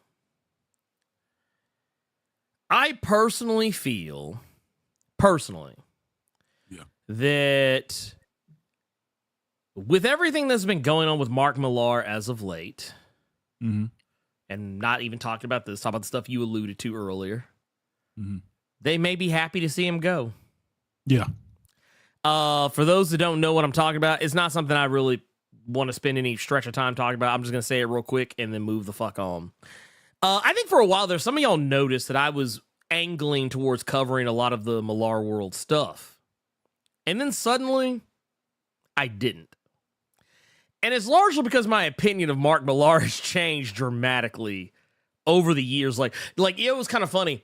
There was a joke on the Game Award stream where the running gag was like, oh, all right, game already has me, because like it looked like a next gen game. It looked like something that I would play. And then it was a running gag me and Robo did like pretty much the entire night. And then there was one game that came along and I was like, ooh, man, I'm totally in. I'm all in. And then like anime titties came on the screen and I was like, well, I'm out. And it literally happened in the span of like that. That's kind of how I did with Millar. I used to not be that big a fan of Mark Millar. Like at all. I used to think he was kind of a hack.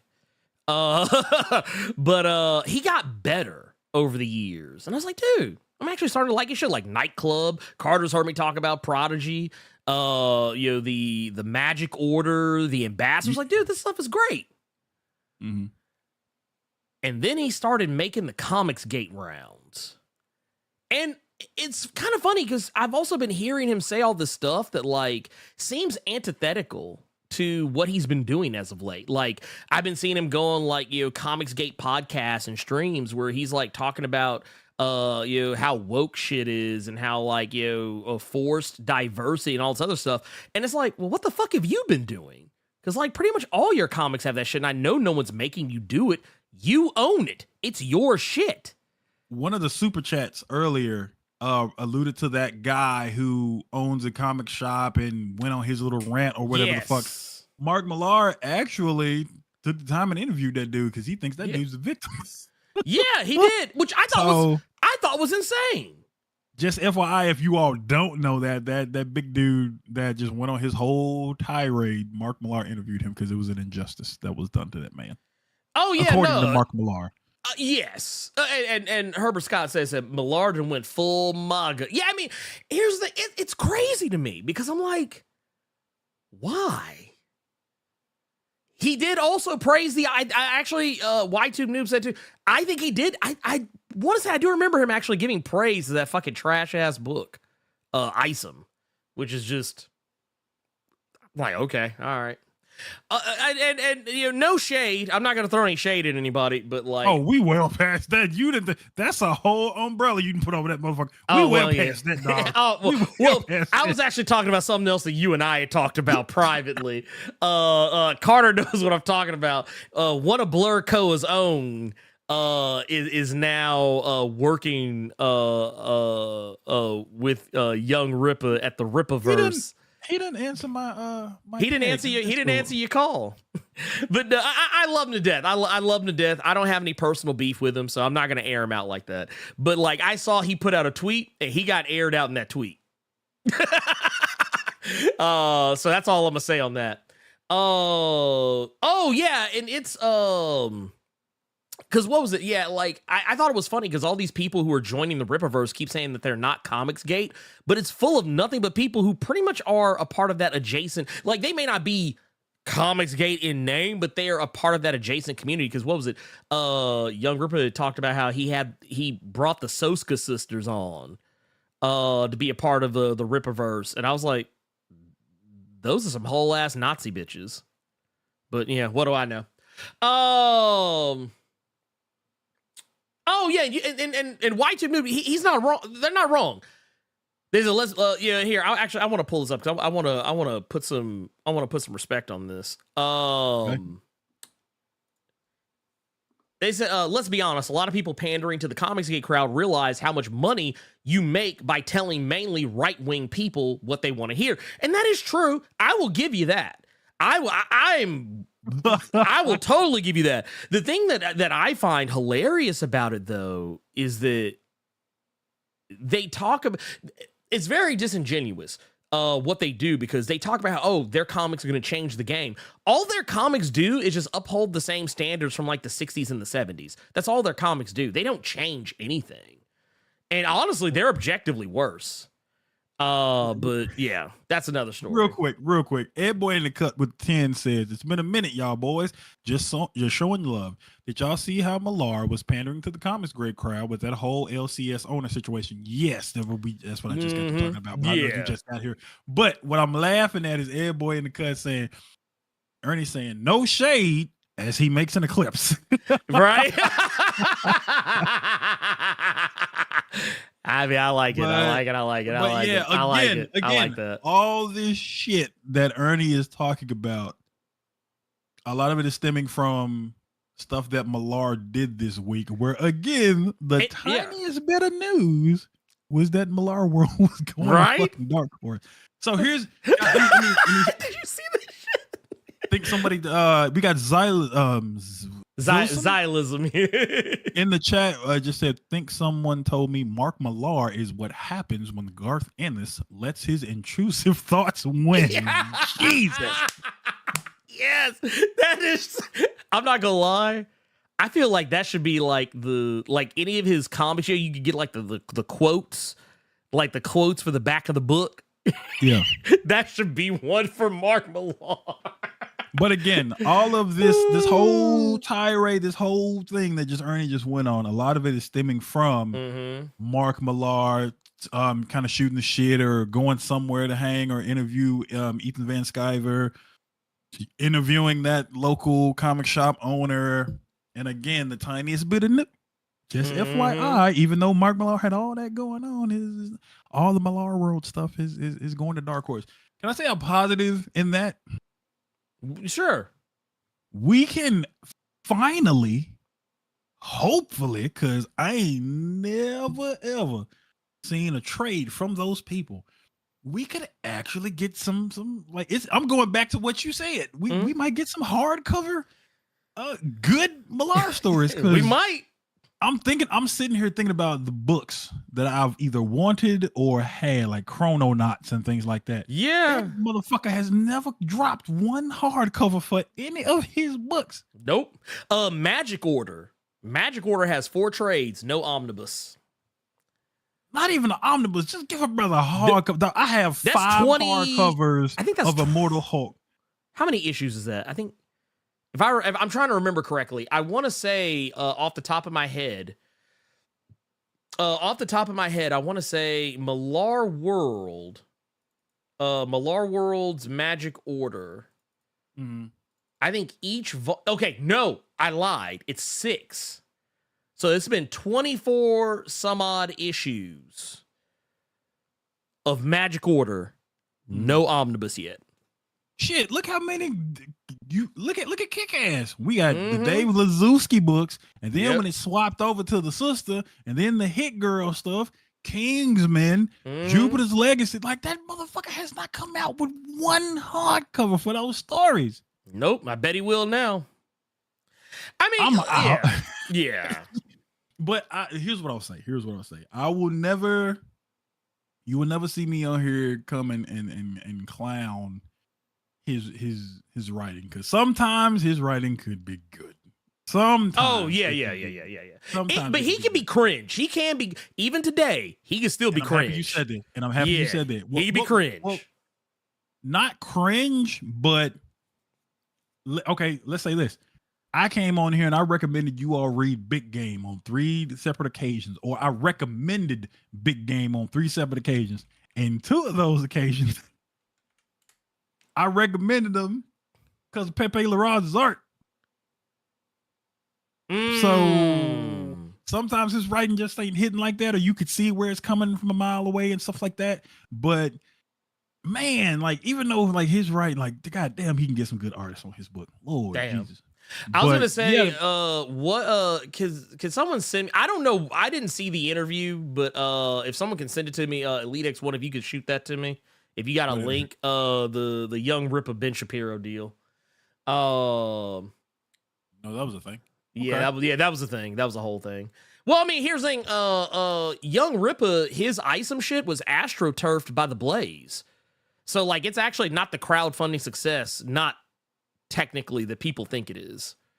Like the Blaze, which is like a right-wing media platform that Young Ripper was or still is a part of, basically they astroturfed the fuck out of his ass. Kind of like how y'all remember that song that made the rounds for a while, Rich Man North of Richmond?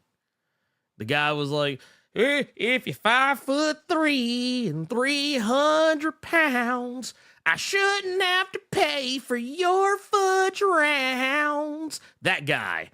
Yeah. Anyway, it was a song. I'm happy I've never heard of what you just sang. I've never heard it's a song that it was written by this guy who came off as right wing. I think technically he is, but the thing he was singing about wasn't what everyone thought it was.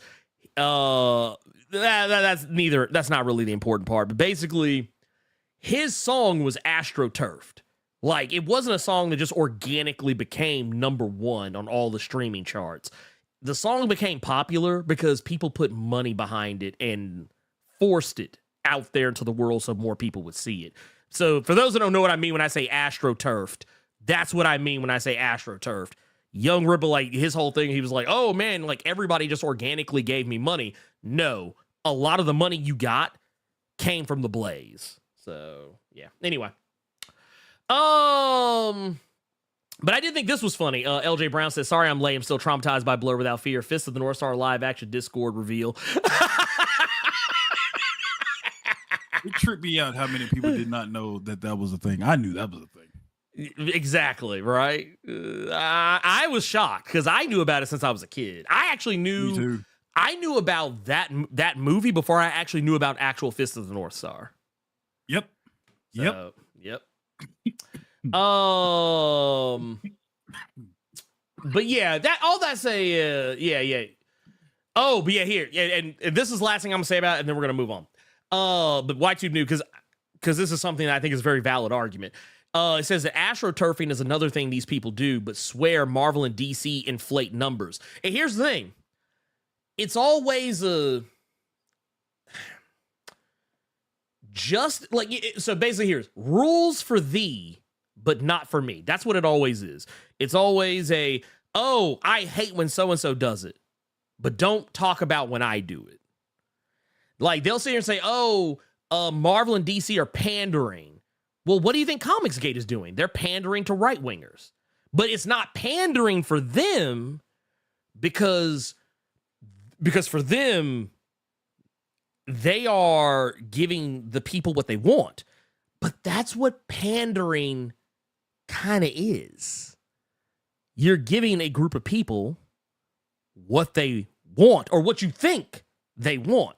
So yeah, like I said, it's one of those things. It's always it's something I've criticized ever since this whole like anti-woke shit started, because the same people who bitch and cry about cancel culture and wokeness and people crying about this and crying about that, guess what they do? They do the exact same fucking thing. The fact that they talk about it is them doing the same thing that they're criticizing other people for doing. They're criticizing people for crying and whining about this. Well, guess what they're doing? They're crying and whining about other people crying and whining, which honestly to me is objectively worse. But neither here nor there. Moving on, because that's all the grace and time I feel Mark Millar deserves these days. Let's talk about some good news, Carter. Let's talk about some good news. We're going to talk about some good news. I think good news is in order. And you know what else is actually good news as well? Because you know what? I just realized something. Man, our homie Ed Boy in the cut is back with the $10 super chat. Says, been a minute, y'all boys, just showing love. Did y'all see how Millar was pandering to Comicsgate? Oh, okay. I didn't see it. Did you say his name when you read it? Mm-hmm. I didn't hear it. You were on your. Oh, that's probably why. Anyway, I didn't pull it up on the screen because I don't think you said it was a super chat. I don't think. If you did, I didn't catch it. That's all. But well, then moving on along. Let's talk about Marvel finally breaking that bread. So a ways back, this, man, how long ago was this? This was at least a year or so ago. You and I talked about this on the cave. We talked about how Marvel was potentially poised to lose a lot of characters. Marvel was in a position to where, and for those that don't know what I'm talking about, this is actually something that goes all the way back. This was, man, pretty much every character that you could potentially imagine that Marvel would not want to lose the rights to. This meant characters like Iron Man. This meant Captain America. This meant Black Widow. This meant Hulk. This meant Thor. This meant Scarlet Witch. This meant the Avengers name as a whole. It also included Spider-Man. It included Daredevil was also on that list, as well as the properties of Amazing Fantasy, because, and that's kind of how Spider-Man falls into all this, is through Amazing Fantasy, but also Journey into Mystery, which is how Thor fell in. There was also Strange Tales, which is how Doctor Strange got wrapped up in this. Tales to Astonish, which, if I'm not mistaken, I think that's how Hulk got roped up into this. And then there was also Tales of Suspense and Tales, not Tales, but Tomb of Dracula. Like, all of these IPs and properties were about to be lost. Like, and when I say lost, it was because the estates of Gene Colan, Steve Ditko, Don Heck, and Don Rico, basically, they had filed copyright termination notices. They had filed copyright termination notices, is basically would have made it where they could just take those rights back from Marvel. Because basically the way it works is U.S. copyright law gives authors or their heirs, in this case, it's a lot of them being heirs because all of these people are no longer with us, but it says it gives them the ability to take an IP or property away from a company that they presented it to after a certain period of time. So a lot of people were like, oh shit, that means MCU is over. This means Marvel Comics is through. This means that all that shit they built at Disney, was it Avengers World? That shit is through. Now in June of this year,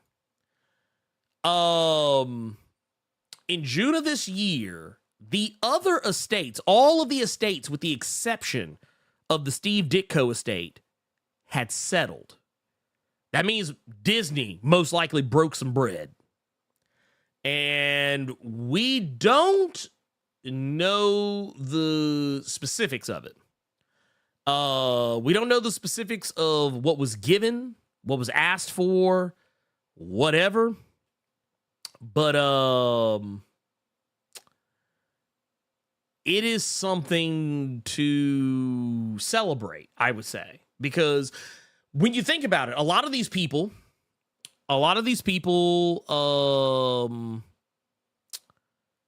they didn't get their flowers when they were owed them.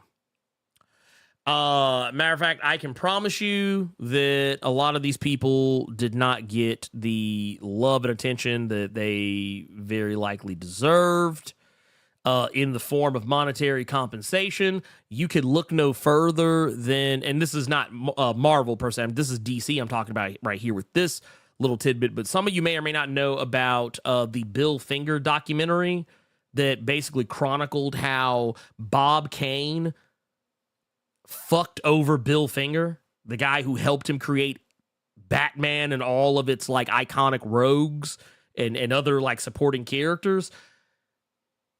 And if you haven't seen it, I actually highly recommend it. And if I'm not mistaken, I think you can still see the documentary on Hulu. That's how I saw it. I think, yeah, it's still on Hulu.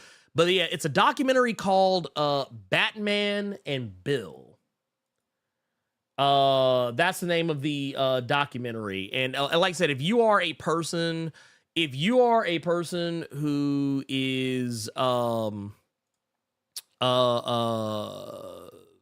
guess even the least bit, if you're even the least bit interested in something of that magnitude, I do actually highly recommend that documentary.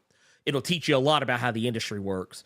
But what I like here is that this is one of those situations. This is a Bill Finger situation. The families of Steve Ditko, Gene Colan, Don Rico, oh God, why am I blanking on the other person's name? Don Heck. These people are getting paid. These are these families getting the money that their forebears were unable to get. So this is good news all the way around. Good news. Carter, what did you think about this? I think that bag was big and smelled of lavender. It was big and smelled. I mean, you know what? You're probably not wrong. Like I can go ahead and tell you right now with absolute 100% certainty that bag was like this. They backed the truck up in the pool of coins. Oh yeah, didn't make sense at the time, but yeah, that shit smelled like jasmine and lavender. Oh yeah. Oh man. Look, I'm just gonna keep it real with you. So yeah, it's sage. And sage. Look, you know, it's one of those things you don't think about it when you're a kid. You don't think about these things when you're a kid. But I remember going back, looking at it later in life, and thinking to myself, how the fuck did he dive into that shit? He would have broken his fucking neck. I was like, coins aren't like a substance. Did you see when Family Guy did it? Yeah. And Peter literally broke every bone. Every bone in his fucking, as he should have. As he should have. But yeah, I'm happy with this. I'm happy with this. These people deserve their coins because some of you, like I said, and this is no shade on, well, it's a little bit shade. I'm not gonna sit here and say no shade because this is a little bit shade. I get why Stan Lee gets the credit that he gets because I think I talked about this last week about how certain comics are made, like certain ways to write comics, like plot first. That's how Stan Lee got his name on so many comics back in the day. Because they did plot first. And for those, once again, if you don't know what plot first means, and here I'm going to read the definition of plot first straight out of oh wait, this is the penciling book. That's not the legit one. Anyway, I can say it from memory. Basically it's when you just write down the shit that needs to happen. You don't write out the script, you don't write out the words. All you do is you write down just a brief synopsis of the story. You say, hey, this is going to be a story about Silver Surfer. He's going to be a guy from some planet. I haven't thought of a name of it yet. And this big ass purple dude named Galactus is going to show up and try and eat the motherfucker. And in order to spare his planet or whatever the fuck, he's going to become a silver slave on a surfboard to this guy. And he's got a girlfriend named Shala Ball. And, you know, she's kind of hot. And yeah, this dude, he's working for Galactus, but he's not happy about it. Here you go. There you go. Okay, so now I'm gonna give this to you. You write this, you draw it, and then basically the artist would come up with all the panels. They would dictate that. It's kind of why I used to always joke about this, but that's kind of why that whole Jean Grey, Wolverine, Cyclops thing happened. It wasn't technically planned. It was motherfucker literally just liked Wolverine. He was the only Canadian on the team, so he just kept drawing Wolverine in random places. So that's how you get that. So yeah, back then the artists were more the storytellers than the writers, which I think is why a lot of people used to hold up the artist a little bit more than the writers themselves back in the day. But yeah, it's basically, it was a synopsis. It was just a synopsis. The Ed boy in the cut saying Disney probably just hit him with the here, man. Damn. Right? Like, damn, Deke, I'm gone.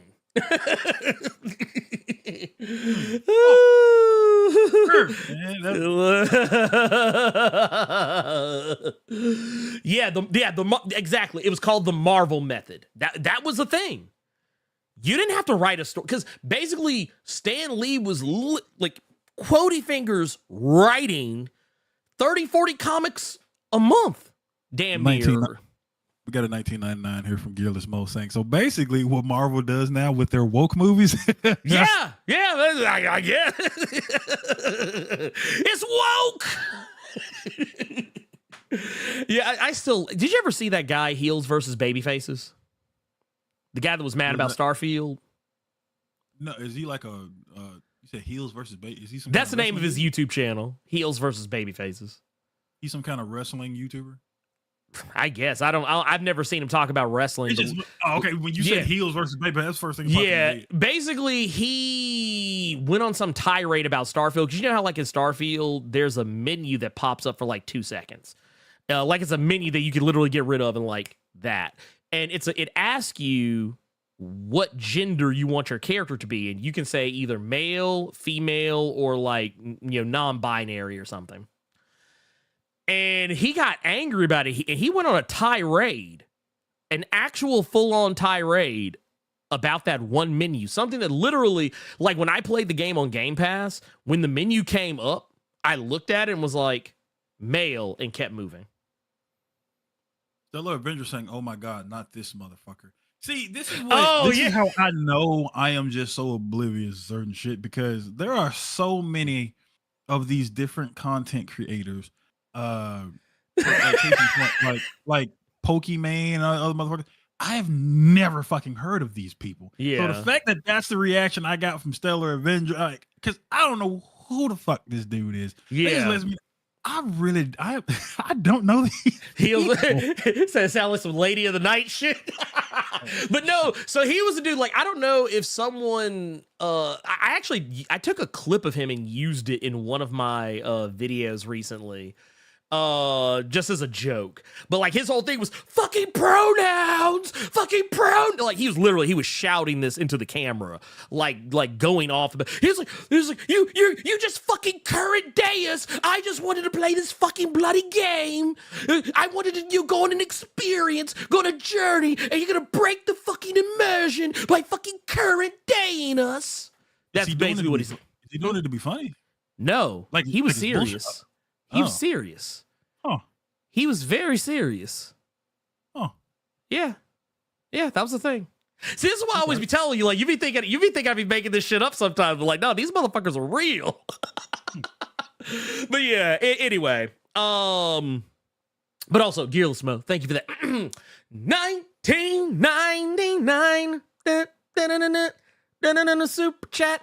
By the way, speaking of Prince, I got a little special treat for y'all.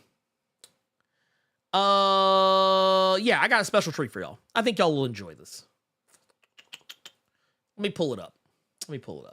So some of you who watched my X-Men number 29 video, you probably saw a little clip that I played from the Chappelle Show where I kind of did some funny business with people's faces. Full disclosure, I spent several hours working on that, and it was much longer than what I put in the actual video. Not only this is Joshua Cassara approved. He said it was amazing. He said he'll never look at his art the same way again. First, I thought like, oh man, he's probably mad at me. And he was like, no, it's amazing. And I was like, oh, okay, cool. But no, I made an actual, I made an actual longer video that was about a minute and a half. It was like a minute and 29 seconds. I think I only used like 10 seconds of this in the actual video. But for those, if you read X-Men number 29, you probably saw, you probably saw it. Just a little bit of it. If you follow me on Twitter, I played some of it there.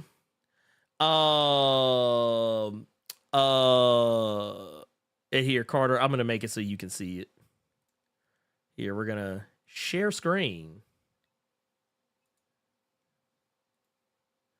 There we go. Look at that. And I don't even have to do anything because I already made it to not share my my thing or whatever. So yeah, I'm going to play it for y'all. And you guys tell me what you think. I hope that you all enjoy it. Like I said, I actually, full disclosure, I spent more time working on this than the actual video for X-Men number 29. Like, I actually, I sat at my computer literally for like several hours, just like trying to make it work, trying to figure out ways to make it work. I ended up doing a lot of it by hand as opposed to using like Fusion because I used DaVinci Resolve. Instead of using Fusion, I ultimately just broke down and I keyframed everything by hand. With the exception of a couple of scenes, you could probably tell which ones they are. But I thought it was cool, and it was something I did as like a gag, and then the gag turned into something more. So I'm going to pass the savings. I'm going to pass the savings on to you guys. And here, let's pull her up.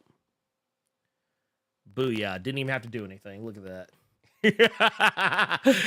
Don't mind the watermark. I had to do this for Twitter because I didn't want somebody like taking my hard work and then trying to pretend it was theirs.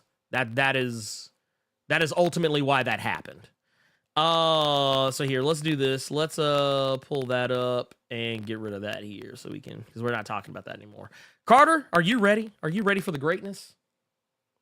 Sure, because then I'm gonna be very mean right afterwards. Oh man. Well, here, let's do this now while we still got Carter in a good mood. Here we go. I present to you Shirts versus Doom. We're gonna call this the shirts against the blouse. I said that this look came on his face. He grilled me. And I'm looking back at him thinking to myself, what are you angry about? You know where you got that shirt from. And the damn sure wasn't the men's department. I mean, I kind of learned something that day. Don't never judge a book by its cover. This cat could ball, man. Snatch me down. Shoot the J. Prince, you got a towel, man? It's kind of hot out here, man. Why don't you purify yourself in the waters of Lake Minnetonka? Good. In your face, Charlie Murphy. Victory. Game. Blouses. I was there. I seen it. You don't believe me? You think I'm making it up? You think I'm trying to, enhance the story because I'm involved? I'm trying to give myself an excuse for losing. All right, he beat you in basketball, and then what happened? After it was all over, he took us in the house and served us pancakes. This is the part that made me laugh. Right. That part made me laugh. Well, I gotta admit, Just with Wolverine's face and just that stern. I wish I could say the same for you and your crew of flunkies. Do you guys want some grapes? Okay, so that was it. Yeah. I'm gonna let's exit out of. The fact that Doom had the halal meal options in the tuck was so hilarious and baller. It was. You know, it was funny. I looked at it differently than what I think a lot of other people probably did. I looked at it a little bit differently, but somebody pointed out something to me that actually kind of had me hollering. And I don't have the tweet anymore, but someone said, "Nah, see, Doom was like, nah, just because you knew, nah, you still gonna eat this humble pie too. Yeah, nah, I made sure I got something for you. You gonna eat this. So you gonna eat this humble pie." But yeah, so that was it. I decided, yeah, I think I'm gonna post it. I think I'm actually gonna post it on the channel, and y'all do with it what you will. And I've actually thought about doing more. Like, I don't know, everyone seemed to kind of really like it. I think universally, I think everyone pretty much the fucking artist of the X-Men book. Yeah. I had to hit you up and send you that tweet because I didn't see you had seen it yet. I didn't see it. No, I didn't see it. I just this is true. Joshua Cassara actually like responded to it. He talked about it on Twitter. He was like he actually responded. Which I thought was cool. I thought that was so awesome. So it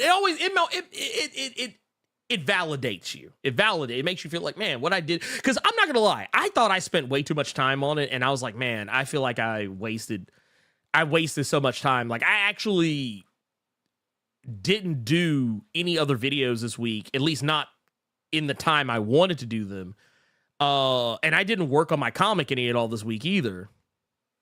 Because, or at least not that day. Or the day after, like yesterday, was it Thursday? Didn't work on it. Friday, didn't work on it because like I literally was playing catch up from working on that one thing, but it did inspire me. And I was like, I don't know, maybe I might do more stuff like that every now and again. Like, I'm not saying I'll make it a regular thing, but I might do it like every so often. I'll just be like, oh, hey, here you go. Okay. But yeah. Real quick. Go ahead, well, shoot.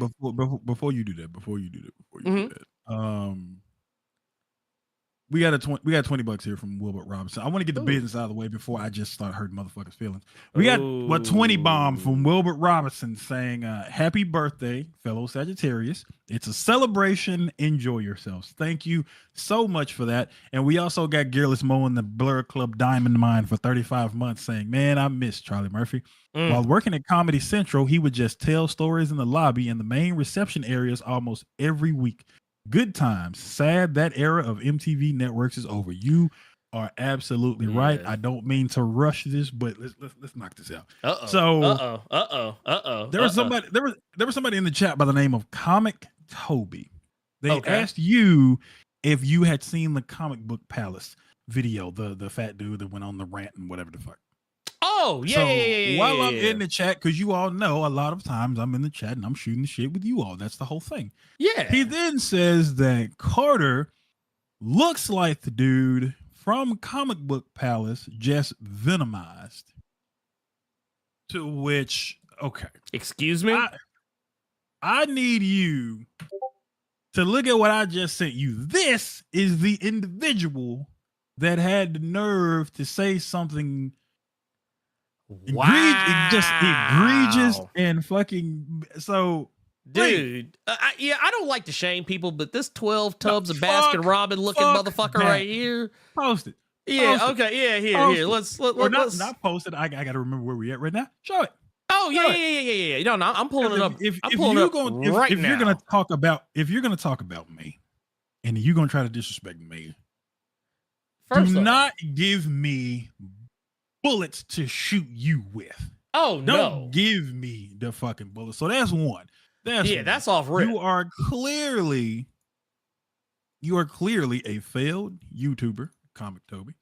Yes. Even if you meant this in just jest, that was still, it wasn't funny in the slightest. No, and I don't not mean it just even- because it was directed at me. A lot of you all have clowned me several times in this chat, and I'm laughing right along with you. So no, it's not even because it's directed at me, but you are clearly a failed YouTuber Yes, who 100%. is trying to, he is trying his best to get his channel up off the ground, where I have people that are getting on my ass because they waiting and they want me to drop some, where you just dropping shit hoping that something pops the fuck off one of these days. I'm gonna get that one. Yeah, I'm about to say, oh boy, look, Comic Toby, and there you are in the chat. I'll unhide you from the chat so you can see this. this I need you to dude. look at yourself. Look at yourself. Think about it. Regret this dumb thing you just attempted. Okay. Ernie didn't even play the video because you ain't even got to play the video. That No, this is look, trying to disrespect me with how I look. I'm about to say, dude, 88,000 people here see me every Saturday, male, female, what have you. And you say that I'm a venomized version, which that says a lot that you were specific in saying I was venomized, because we know Right. what that means. yeah, no, we know. I sent him another video with your comic book haul in the smallest room I have, and you got shit all over the place in this room. Ernie just being nice and Oh, he not man. even posting now. But just I would go as Bruh, far as let the hair telling go. Ernie, I Let- would go as far as telling Ernie to make this the thumbnail for Spotify, and I'm just gonna name it Just Know. Just know. Blerd Cave This number is- 233. Just know. This is like Just know. oh my god, dude, this is so sad. This is so Do sad. not throw stone. Matter of fact, you know what? We're gonna knock all this out right now because I'm looking at where we are for time right now. Mhm. I have two recommendations this week. Go First ahead, recommendation: do not throw stones at glass houses. Oh no, 100%. You should not throw stones if you live in a glass house. No. Second recommendation, people, I need you all to look in the mirror. I need you to look at yourselves, and I am recommending for you to think about how other people cannot. Matter of fact, no. Let's word this differently. I recommend. Sorry, What go happened? ahead. No, What I saw what somebody said. Just keep going. I'll tell you in a minute. Okay. You'll see it in a minute. I recommend to everybody that you absolutely not let people like that get a rise. Nah. Don't let other people make you change your mind. I actually had that happen with me yesterday with somebody literally just texted me saying, is everything all right on the show? The vibes look kind of off. It's because I'm in a tad bit of a mood, but I don't like that she saw that I was in a mood. I don't like that. But don't ever let somebody else change your vibe. So I'm recommending to everybody, you just go do something for you today. Yes. Go do something that will get your mind off things, that will clear your head. Honestly, I know this is all about comic books and we talking about video games. Get out of the house for a minute. Just even if you just going on the porch, I'm recommending you just get out of the house, clear your head, ease your mind. Music, hell, you can still read your comics. Read them on the porch. Read them on the steps. Get out of the house. Lightly sip something, smoke something for all you people that do. Drink something for all you people that do. 100%. I'm pure. I don't do those things. But yeah, that's what I'm recommending this week, yo. Don't be a comic Toby. Don't be No. this human. Don't do that. Yeah. Ernie, what I you got agree. for a recommendation this week? My recommendation for this week is Godzilla -1. Okay. I recommend you go see Godzilla -1 because it was fucking amazing. In the words of Rob of Comics Explain. It was an amazing movie. This is the best fucking Godzilla movie I have ever seen in my life. Period. Hands down, end of story. I don't give a fuck who you give the crown to. I don't give a damn. This is now the Godzilla by which all other Godzillas will be judged. And I love it. Godzilla -1. This was, for those who are unfamiliar, this is a Takashi Yamazaki film. And this is kind of in a way like a celebration of like 70 years of Godzilla, but it's also it's basically like a reboot of the Godzilla franchise, more or less.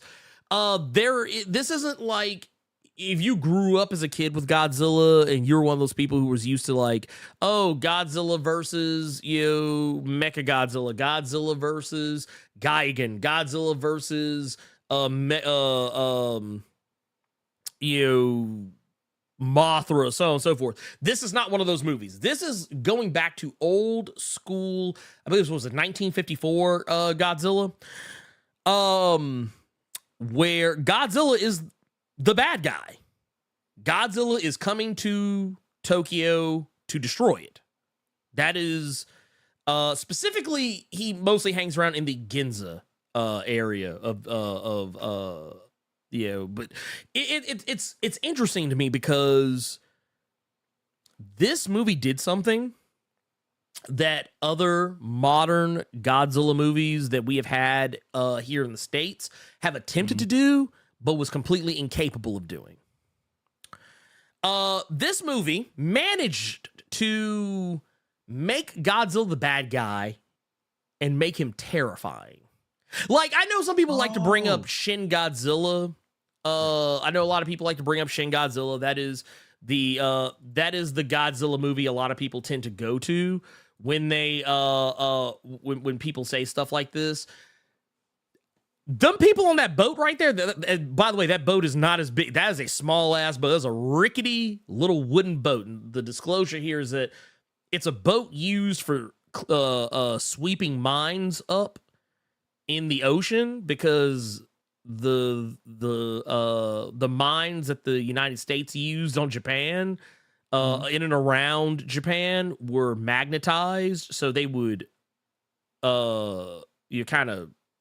they would gravitate towards anything metal and explode. Well, in this case, in this particular case, they're using this boat to sweep up mines. However, when they're doing so, Godzilla shows up. And that's not even the beginning of the movie. That's the funny part. But Godzilla is a force of destruction, a force unlike anything you have seen before in a Godzilla movie. Even if you go back to the 1954 original recipe Godzilla. Not only that, and this actually made me go back and revisit one of my other personal favorite Godzilla movies, which some of you may or may not be familiar with. It is a personal favorite of mine, but Godzilla 1985 was actually the first Godzilla movie I ever saw. This -1 is sounding like Godzilla 2000. I want to watch this. This should sound tight. Yeah, no, dude, it is, and I'm gonna tell you right now. Like, okay, so. He didn't catch it, y'all. He didn't curse me out, so he didn't. No, I didn't. I'm not. Well, I like Godzilla too. Wait. If you're thinking, wait. So here's the thing. I'm gonna tell you why. I'm gonna tell you. Well, no, I'm gonna tell you why. I'm gonna tell you why I ignored what you said, or didn't even really ignore it. Didn't catch, because there is an actual Godzilla 2000, but I know you're talking about the American one. Yeah, the Matthew Broderick joint. That's what this -1 sound like. That's the way Godzilla, you describing it. Well, no, that's Godzilla 99. You're talking about Godzilla 1999. There is an actual Godzilla 2000. That's why I didn't even. There's a movie actually called Godzilla 2000. That you were like, okay. Carter got some sense. Hold on. I was like, maybe his ass don't. Which one? Yeah. No, I realized real quick that I was like, oh, this motherfucker is bullshit. Is Jean Reno in this one? No, I'll watch -1 if he in this one. No, he is not. There are Americans in it, but they're not like actively there. But no, this movie, Godzilla is a force. And he's also very destructive. He's also not having little velociraptor babies laying around the place. The movie doesn't turn into Jurassic Park in the third act, because I promise you, if you go back and if you compare Godzilla 1999 against Jurassic Park, they have the exact same third act. The exact same third act. I have. There's a lot. I don't know. I feel like quality wise, that Godzilla was better than Jurassic Park though. No, it was not. No, it was not. Look, there's no way you're gonna. Look, let me tell you right now. First off, wrong. Second off, wrong. No, but getting back to it, what I have here is Godzilla 1985. I'm just bringing that up to reiterate why that's one of my favorite Godzilla movies of all time. My other favorite Godzilla movie of all time was Godzilla Final Wars, which is that's the one where Carter's favorite Godzilla gets broke off in less than 5 seconds by the goat. That boy said in -1, that motherfucker just got a beef with life. Oh yeah, no, like let me tell you right now. Let me tell you something. When you watch -1, Godzilla does not care. Like, it's one of those things, like, when you, like, I mean, when we've watched Godzilla movies in the past, you see Godzilla moving around and he's just stepping on stuff indiscriminately, and you're like, oh, yeah, man, he's just, yeah, he's a monster. He's destroying everything. But when you watch -1, this is the first time in a long time I've seen a Godzilla movie where Godzilla is just destroying shit, and you're like, oh, he just don't give a fuck. Because the whole time he's walking, he's not even looking, like, because, you know, in the past, when they would have Godzilla, like, walking around, he would be looking down at shit. In this, he's not looking down. He is looking straight ahead the whole time. He's not really looking at anybody, and he is just stepping on motherfuckers left and right. Anyone who gets in his way is, dude, I saw a motherfucker catch it with that tail so bad. Because, like, I'm going to tell you right now, my wife, who is, and this is not me, you know, putting her business out on the street. She'll tell anybody, you know, straight up, she's dyslexic. She doesn't like reading subtitles because it's difficult for her. She has a very difficult time watching anything with subtitles. She was so engaged in this movie, and this ended like, and she had never really, I think the only Japanese Godzilla movie she ever watched was Final Wars, and that's only because I had it in English. I had one of the imported Blu-rays or DVDs. Blu-rays weren't a thing then. And it had an English dub, and we watched it, and she liked that. But like, other than that, she'd never really seen an actual Japanese Godzilla movie. She was like you. She was one of those people that held up the 1999 one. And when she saw this shit, she was like she basically took the 1999 one and threw it in the trash. And she said, yeah, this is my favorite Godzilla movie now. You making me want to watch it just off that sentence of, man, I saw a motherfucker catch it so bad from that tail. Oh, yeah, dude. No, there's a part, and this isn't really spoiling anything. There's a part. Why was he back there? Well, no. So, okay, here's what happened. It wasn't that they were back there. It's because Godzilla was literally stepping around them. Like, Godzilla just kind of showed up and people weren't prepared. It wasn't one of those deals where, like, they saw Godzilla coming, like, from a mile away. Godzilla literally just showed the fuck up and just started wrecking shop. Godzilla literally just showed up and was like, yeah, fuck all that. He just came. Yeah, he just came to the restaurant, just started flipping tables. Yeah, like tell you what, speaking of Dave Chappelle skits, y'all remember the Charlie Murphy jump where he was talking about Rick James and coming into the house and putting his nasty boots all over the white couch? That was Godzilla in -1. That motherfucker came in and was like, nope, like, fuck your couch, fuck your Tokyo. I know what you're trying to do. I bet not see that goddamn video. I bet not. You bet not try to Photoshop a Godzilla head on goddamn Rick James. I might just. I mean, and you can disagree with me if you want. I don't care. I saw someone say, was it Final Wars was trash? I mean, you don't have to say you're sorry to me. I know you're not sorry, but also that's your opinion. I like Final Wars. I think it's great, but yeah. Hey, is that the one where the Matthew Broderick Godzilla just caught it immediately? Okay, that's the only scene I've seen from that movie, and I cracked up. Oh yeah, no, Final Wars is fine. I think Final Wars is great, but yeah, hey, if you don't like it, that just tells me you don't like fun. So there you go. Man, caught a tail whip and got blown off in seconds. Oh yeah. No, it was no, because what happened was, okay, so just to set the scene up, Godzilla is just stepping around and like there's people running dead ahead of him, but then there's Okay. also people who are coming from like a side street behind him. And when they run out, they don't realize where his tail is because he's okay. So remember, like in Godzilla movies, like the old ones, Godzilla's tail didn't really move around a whole lot. Yeah, his tail is constantly whipping in this one. And like there's a point where he just lifts his tail up and splat. Ooh. But yeah, that's Godzilla is a force of nature in this movie.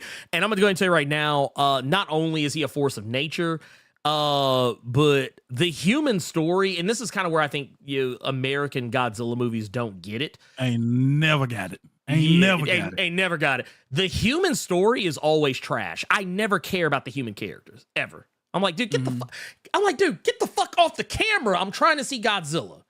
Like, I'm like, dude, just stop. But this movie, I'm not gonna lie, this movie fucked with your boys, Waterworks. This movie, because me and my wife, we were both set up there fucking crying and shit, watching this goddamn movie. Because there are some, because to put it bluntly, this movie is set around the time that America basically nuked Japan. Okay. This movie is set around the time that we dropped the bombs on Japan. And that shit hit. Like they don't. So is it? Yeah. Wait, so is it them having to deal with the after effects of that? And No, even it has. Oh, it has. that would have been fucked up, Dude, bro. You gotta yeah. deal with that, and then Godzilla just pop up. No, Jesus. okay. So basically, like I said, this isn't a spoiler, but the movie starts with the bomb. Like it doesn't start with the bomb, but the bomb happens at the very beginning of the movie. Godzilla is something that comes after the fact. Gotcha. Like they're basically in rebuilding. They're still in rebuilding from the bomb. And When did you all go see it? Or last night. What time? What? Okay. How packed was that theater? Okay. So honestly, did you ever go to the Stage Cinema when you were still here? The one that's on Stage Road, like right up the street from the Wolf Chase Galleria. No, I used to always go to the one that was inside Wolf Chase. Okay, so you know how sometimes movie theaters, when they like when a movie's not like a big draw, like they usually put it off in one of those little side theaters. It's not stadium seating; it's just regular ass like old school movie theater. Yeah, gotcha. That's basically what they did. They put it in one of those theaters. And like, cause when me and Cynthia walked in, we were like, damn, it's been a while since I've been in a theater that wasn't stadium seating. They had the fancy chairs. It's just that there was no like incline. So it was like going to a movie theater in the 90s. But when we first walked in, we were the only ones there. When I bought my tickets, only 2 other people had bought tickets. But as the movie was getting ready to start, the theater packed. So yeah, and it wasn't like full, but it was close to it. CPT. Yeah, that basically is what it was. And I saw people of all walks of life. I saw white people, black people. I saw Asian people. I saw a dude bring his kid. I don't know why he brought his kid, because I was, unless that kid is just, because I was like, there's nothing here for this kid. Oh, okay. This is not a kid's movie. This is not a kid's movie, like at all. Like this isn't like fun Godzilla. This is destructive Godzilla. You know what I wish now? What's that? I wonder if they're showing that shit at like the drive-in. I missed the drive.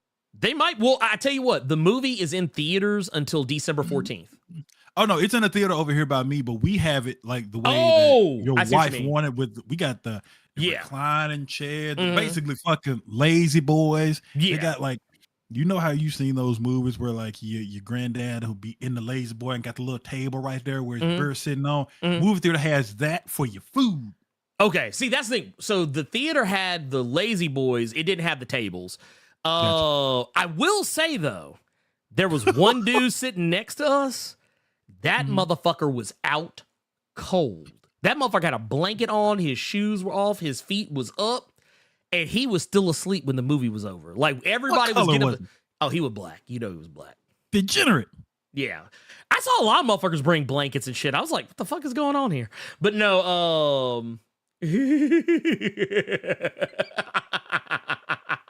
Wait a minute. John the Boda, you ain't shit.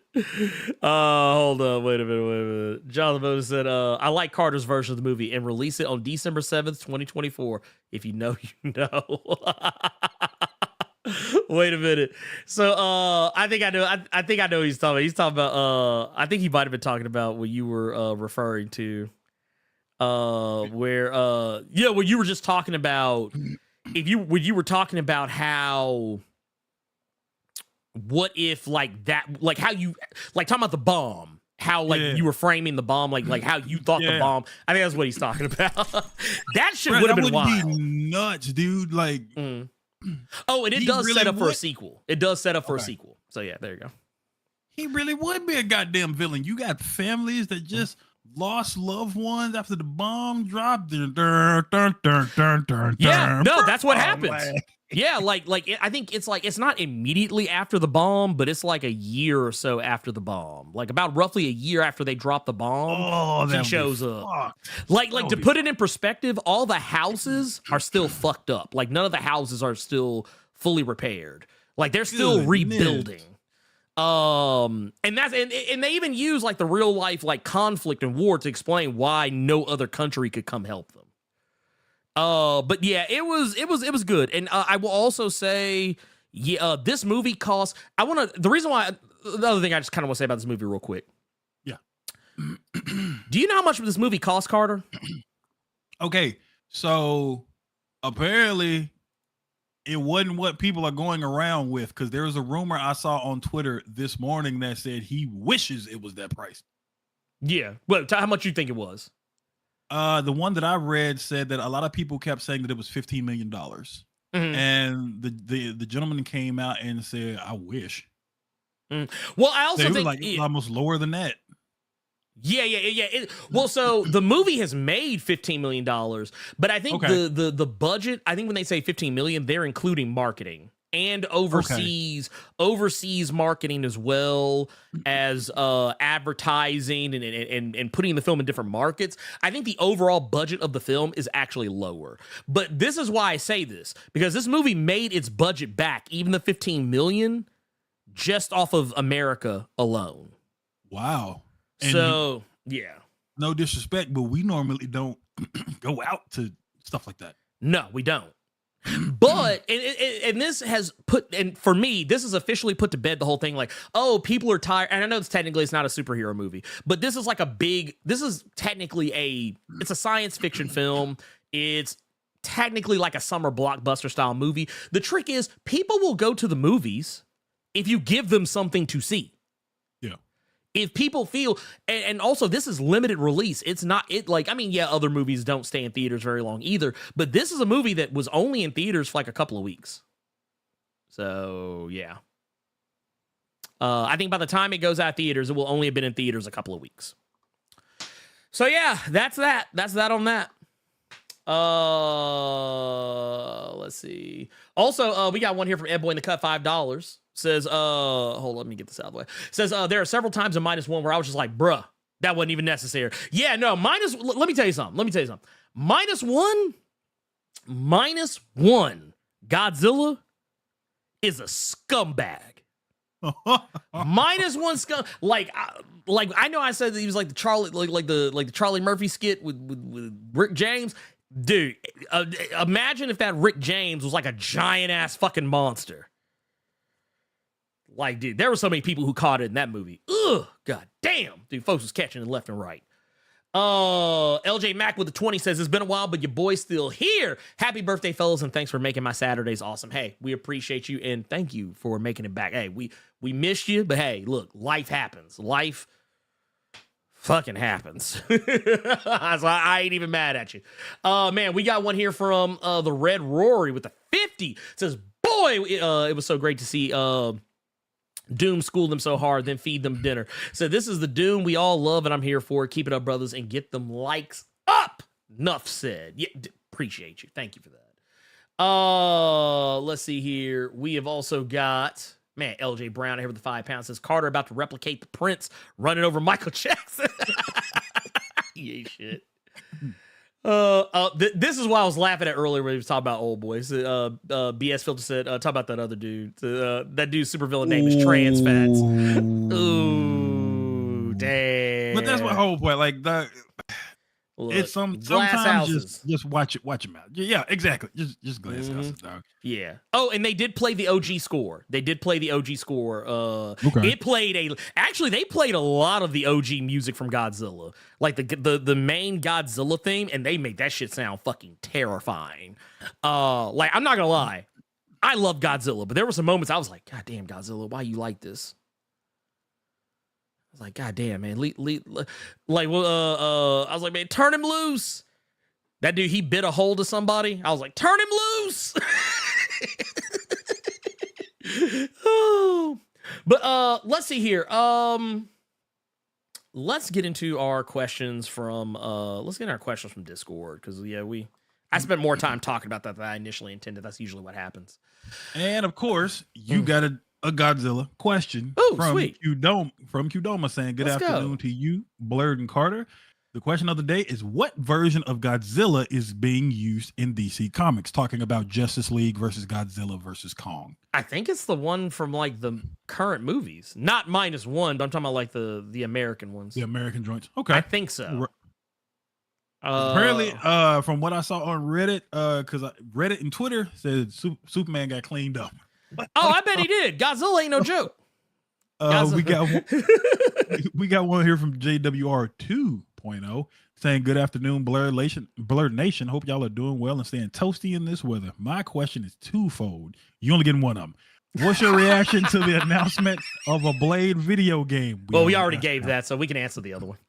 All right, and who are some other superheroes / comic book characters who you'd like to see get AAA treatment? We've answered this several times. We have, but our answer always fucking changes because we forget what we said last time. Age, ladies and gentlemen. Yeah, I mean, I tell you what, my answer will probably be the same this time because of the recent leak of the Daredevil PS2 game. Yeah. I want a Daredevil game. Okay. Or a Moon Knight game. There you go. Anyone who's about to say, Blerd, why didn't you say Black Panther? Because we already got 2 on the way. So yeah. I want a Harvest Moon game based in Krakoa. Trap God Thanos saying, good evening, my brothers. The renewed discussion about Amber and Invincible got me thinking. Do you guys think that we're getting more superheroes with partners that either have superpowers or are heroes because of the power imbalance of the relationship? He said he saw the waving the red flag video with you, and one of the guys said that the non-hero partner would feel minimized because their problems aren't on the level of the heroes, and I thought that was true. I know I couldn't date a superhero. She'd spend too much time trying to save the world and not enough getting those motherfucking. Like, he always fucking gets me with those. I love to see it. I love to see it. I love to see it. Love to see it. Chef's kiss. No, I think we are getting more of that, because look at Miles Morales. He's not messing around with no regular woman. Yeah, he's not messing around with regular woman, regular girl, regular lady. She regular. He's messing around with well, I don't know. I don't know if they've actually addressed this yet.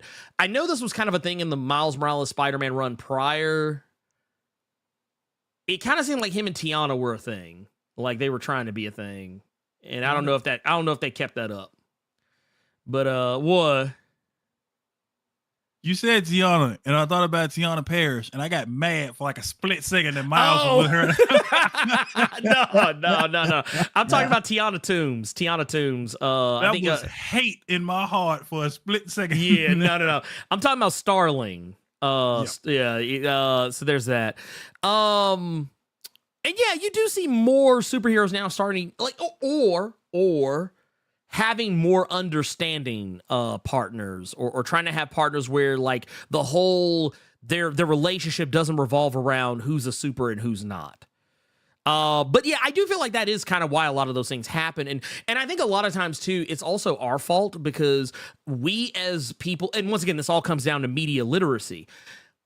it's real easy for people to shit on Skylar White. I use Skylar White as the example every time because that was a thing that happened in Breaking Bad. A lot of people shit on Skylar White because they're like, oh, she's a nagging bitch. And it's like, well, here's the thing. Skylar White was right. She was right. Walter was terrible. And I know a lot of people like to use the excuse, oh, well, no, he only became terrible because of, getting into the drug game. No, he was terrible before that. Getting into the drug game just brought it out of him. So, yeah. Okay. That's one way to look at it. I never said he was terrible. I always said that before he was mopey and pathetic. And there's that. Yeah. Yeah, and then but he got power. Dope game just because some people just they don't need that power. No, we really got another don't. question here from Stinger saying, "Evening to the Blerds of Blerd. Go on."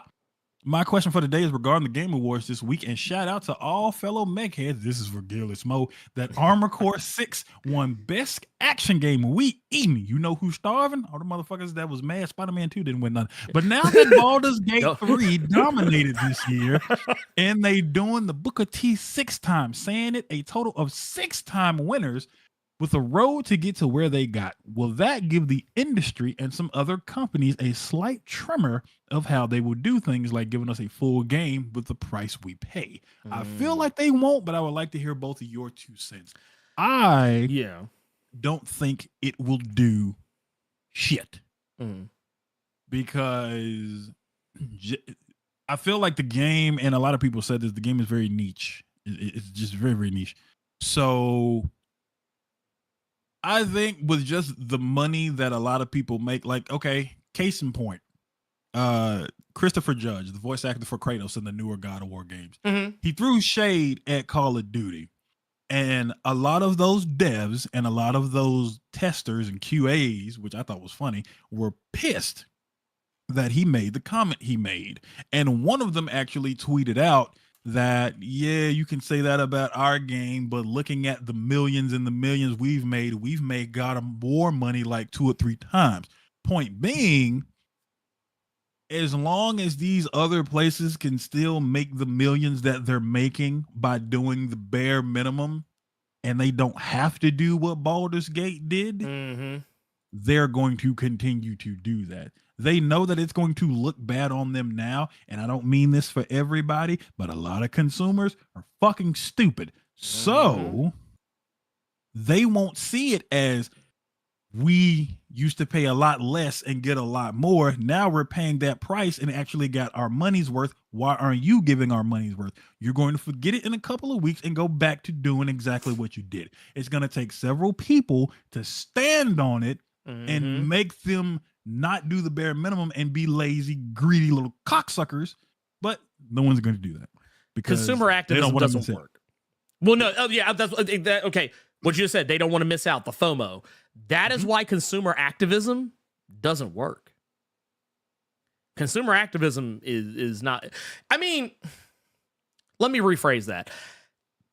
It's not to say that it doesn't work, but why it's not as effective as it could be, because those same people who sit there and say, oh, well, I'm not going to do this, guess what they do? They go do it. They just don't say anything about it, or they do it in secret. But that said, for me, I don't think that anything is going to change, but I do think more devs are going to start paying attention to it, because here's the thing. Yeah, Baldur's Gate 3 was niche, but guess what it was? Guess what it also was? It was a game everybody was talking about. It was a game everyone was talking about. Even if you didn't play the game, you knew what it was. It was such a big success that Microsoft was kicking themselves in the ass that they passed on it, because Microsoft actually had the opportunity to have that game to themselves. And now they're like, oh, shit. Because it made bank. And hell, to the point that now, I think by now, I think it's out, but they were scrambling to try and get it fixed so that they could have the game on their platform, because the way their shit was set up, for whatever reason, the Xbox couldn't run it. But I think that's fixed now. But yeah, I think that, yeah, it's not going to make devs start giving people full price games, but I think it's going to make, so here, it's not going to affect big developers, but I think smaller developers who will probably ultimately become bigger developers later if they make good games, kind of like what Larian is doing. Larian's not a big developer. They're actually small, but they work like a AAA. They also had a lot of money behind them on this one, more than they normally have for their own games. However, I feel like those smaller devs are going to start seeing what's possible and be like, hey, let's do this. Let's shoot for this. Like, and maybe even make people realize there is still a hunger for storytelling games, for narrative-focused games. And not only for those, but games that have a wide array of features. And like they said in the question, putting out a game that is feature complete. You're not holding the game hostage at the cash register. When you beat Baldur's Gate 3, you're not sitting there like, and I'm looking at you, Alan Wake 2, where you beat the game and the game just ends. Like, there's no resolution. It's just like, oh, you beat the game? All right, cool, bye.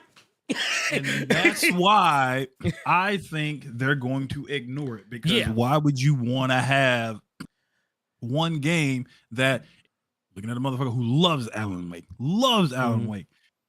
Why would I have a one and done that everybody is talking about if everybody can be talking about it and I can milk them? Yeah.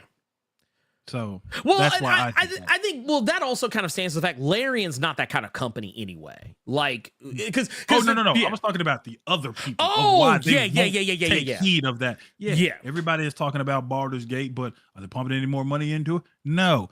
No. They can talk about us all they want, but they still gonna buy these loot boxes. They still gonna buy these player cards. They're still gonna boost remember up their Overwatch? player, things like that. Yeah. Remember how they got rid of loot boxes? Now people are crying for them to bring them back.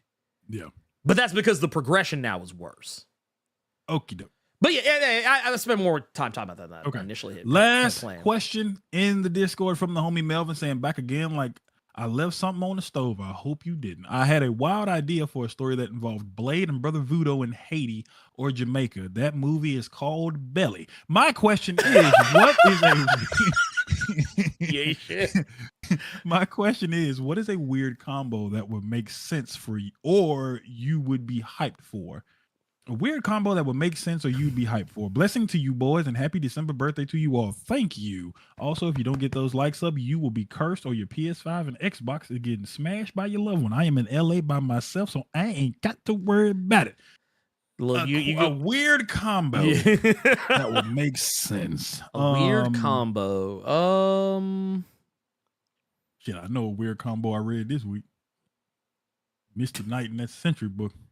Oh, Misty. Oh, yeah. Misty Knight did really.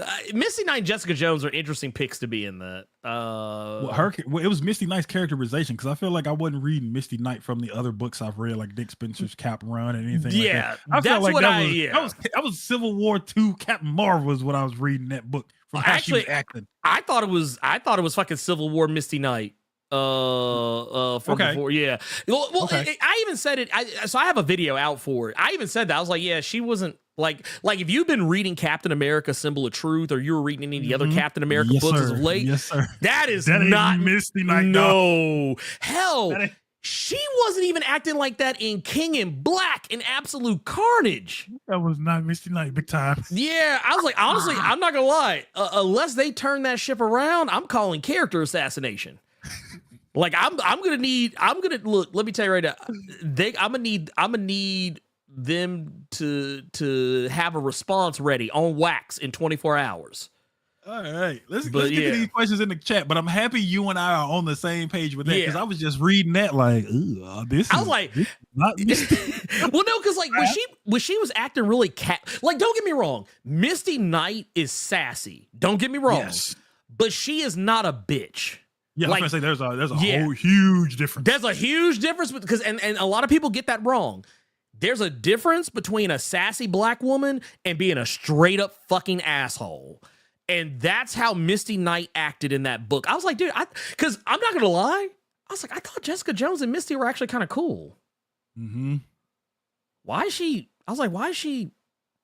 talking to her like this? Like, Like, damn, like why? Like, at every turn, Misty Knight was throwing shade at Jessica Jones, and it kind of made me feel like I forget the name of the person that was writing it. It's not in front of me at the time, but I was like, this person either doesn't like Misty Knight or B doesn't like Jessica Jones. I was like, I don't know which one it is, but I don't like it. It's like the one thing about that comic I don't like. Like of all the shit in it, it's the one thing. But anyway, carry on. I think questions from the chat, my brother. Let's do it. We got one here. I believe. Wait, where'd it go? I saw one earlier from Bill. I was looking. I keep seeing Godzilla question. Did you end up downloading that Gigabash? Yes, I did. Okay. Yes, I did. Actually, thank you for telling me because I legit did not. So full story. When I looked in on it on Epic Store before you told me about it, I saw the game, didn't realize what it was until you told me about it, and then I was like, "Oh shit, it's that game!" And because I was like, "All right, let me go ahead and get this." Here we go. Also, playing Nintendo is not the insult you think it is, Toby. Sorry. A lot of people still play Nintendo. They still have good games. So Be the Christmas Miracle. Ernie and I actually did read your poem. We just read it off stream. We thought that was we did. You didn't want on stream. So we actually did. We did that, my brother. We got you. We got unless like you want me to. I didn't want to air your business out. Yeah. Let's see here. Let me pull this up. Here we go. Bill with the questions. In the Rise of Powers 3 issue, who do you think is pulling the trigger? Oh, yeah, talking about the cover with Moira on it. Yeah, there's a cover with Moira sitting on the bench. I don't have it in front of me, and I feel like if I take the time to look it up and find it, it'll just make this take longer. And we'll be here 3 hours. Or over 3 hours, rather. But here, I'm gonna look it up real fast. Carter, have you seen the cover? I have not. I'm actually looking for it now. So I have it. It's right here. I'm pulling it up now. Shazam. So yeah, it's a gloved hand. So I wonder if it's Destiny. It's a blue gloved hand too at that. So I'm wondering if it is in fact Destiny. That's and also the face that she's making, it would make sense if it were Destiny. So, but it could also be Mystique, because if I'm not mistaken, Mystique does wear white gloves sometimes, and depending on the artistic license here, white can come off looking like that shade of blue or purple. It just depends. Color's weird, but I'm gonna go on a limb and say that because technically speaking, that gun is usually white or gray. So I don't know. I can make a case for either Mystique or Destiny, and I feel like either answer could be correct. So that. But what about you, Carter? You got any opinions? Oh no, but I never actually thought about that aspect. Just looking at the cover, like looking at the peace and prosperity, everything that mutants got to go through, and then look at the horrific shit that they're going through now. It's like, you know what? Even though we did have a lot of good times, we just gonna stop this shit before it starts. I never thought about that, so I'm like, oh man, we really are going back to that goddamn mansion. Next question, Ernie. Yeah. Mailman says, I know Carter is not a fan, but are you interested in GTA Cheeks? I mean GTA 6? Yes, I am. I don't know where y'all got that I wasn't a fan. 5 was just not memorable for me. Okay. I played Vice City. My favorite is 3. I would say 3. Really? I played a lot of Liberty City stories, played a lot of Vice City stories. Vice City I couldn't finish because for whatever reason I used to get motion sick playing that game, and it had motion blur. Yeah, that was one of the first games like my stomach was just woo. I was doing the Cabbage Patch every time I tried to play with Tommy Vercetti. So GTA 6 I'm actually really interested in, just because that's real Florida. Just speaking from somebody who used to go to Florida a lot when I was in Memphis, that is real Florida. So I'm interested to see this game. Not more than Monster Hunter though. When I saw Monster Hunter was in 2025, I was, Lord, y'all better not hope Monster Hunter comes out first. Oh man. I can tell you right now, I know I'm excited for GTA 6. I'm looking very forward to it. And honestly, largely just off the strength of Florida. Yeah. And you know what? The two leads also have me a tiny bit interested because it looks like they haven't shown a third character, and I think this one's gonna be like more like a Bonnie and Clyde story in fucking Florida. So that I'm like, okay, this could be nuts. I will say though, I was a little disheartened when like the people who were mad that one of the main characters is a woman made a mod to basically make it a dude.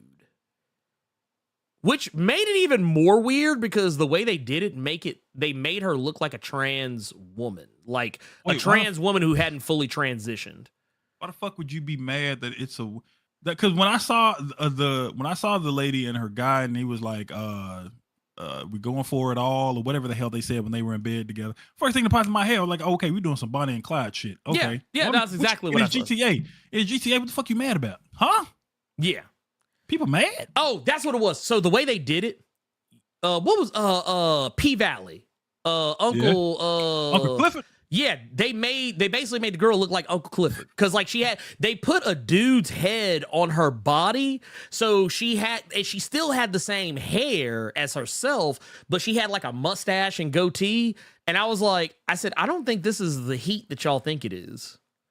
Let me find out Uncle Clifford in GTA 6. I scream. And yes, it's Jay. GTA 5 was not Okay, I'll tell you the one thing that I remember about GTA 5, and that's literally it. When Trevor went into that trailer, and then you hear him arguing with that family, whatever the fuck, and then he came out the trailer and there was blood everywhere because he killed him. That's the one memory I have of GTA 5. You know the one thing I remember about GTA 5? What's that? The conversation that not Trevor, and I don't even remember the other two characters' names, but the other white dude. Yes. The conversation he was having with that guy who was developing the app, and how it was basically a commentary on the video game industry about how that they were going to sell a half-ass version of the game and then a year later sell a new version of the exact same game, but with all the features that they just didn't feel like putting in to the one they initially sold, which is exactly what Rockstar did when they came out with the PS4 version of GTA 5 and the PC version. It's like they literally said exact. I thought it was funny because everybody fucking bought it. But yeah, that aside, Dinosaur Stone says, question, what if Disney characters as Marvel characters? I guess like you're asking me what are my thoughts on a what if if they did like a what if, but like the characters weren't the normal Marvel characters and they were Disney characters. I mean, yeah, I'd bite. I don't. I mean, it wouldn't be for me, but I'm sure it would be cool for somebody. Let's see here. Looking. Actually, here we're gonna do this real quick. We got a happy birthday to the dynamic duo from LJ Brown with the 36 months. Thank you. Yeah, that's our guy. Oh, Marvel enthusiast. That actually helped me find a question. This is question. Why Image stopped writing Invincible, but not other comic book characters like Spawn and Thunder? Okay, so here's the thing. Here's where you got to think about this. It wasn't Image that controlled how long Invincible ran. Robert Kirkman just decided to end the story. And honestly, I'm glad he did. Because I can only imagine how trash Invincible would be if he kept it going. Robert Kirkman. That's what happened with Walking Dead. Yep, Walking Dead went too long, and I think he learned his lesson from that. Like case in point, the book he's doing now, Firepower. I think it either just ended or is about to end at issue 30.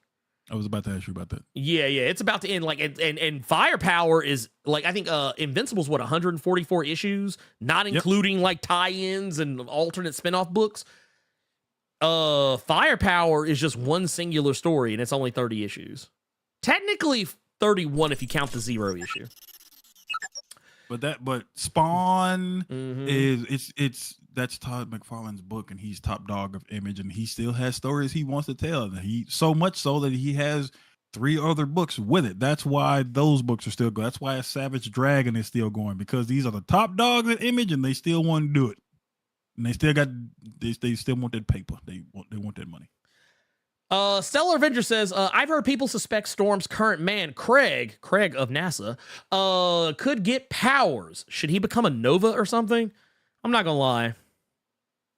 I really don't want that dude to get superpowers. Like, can he just be regular?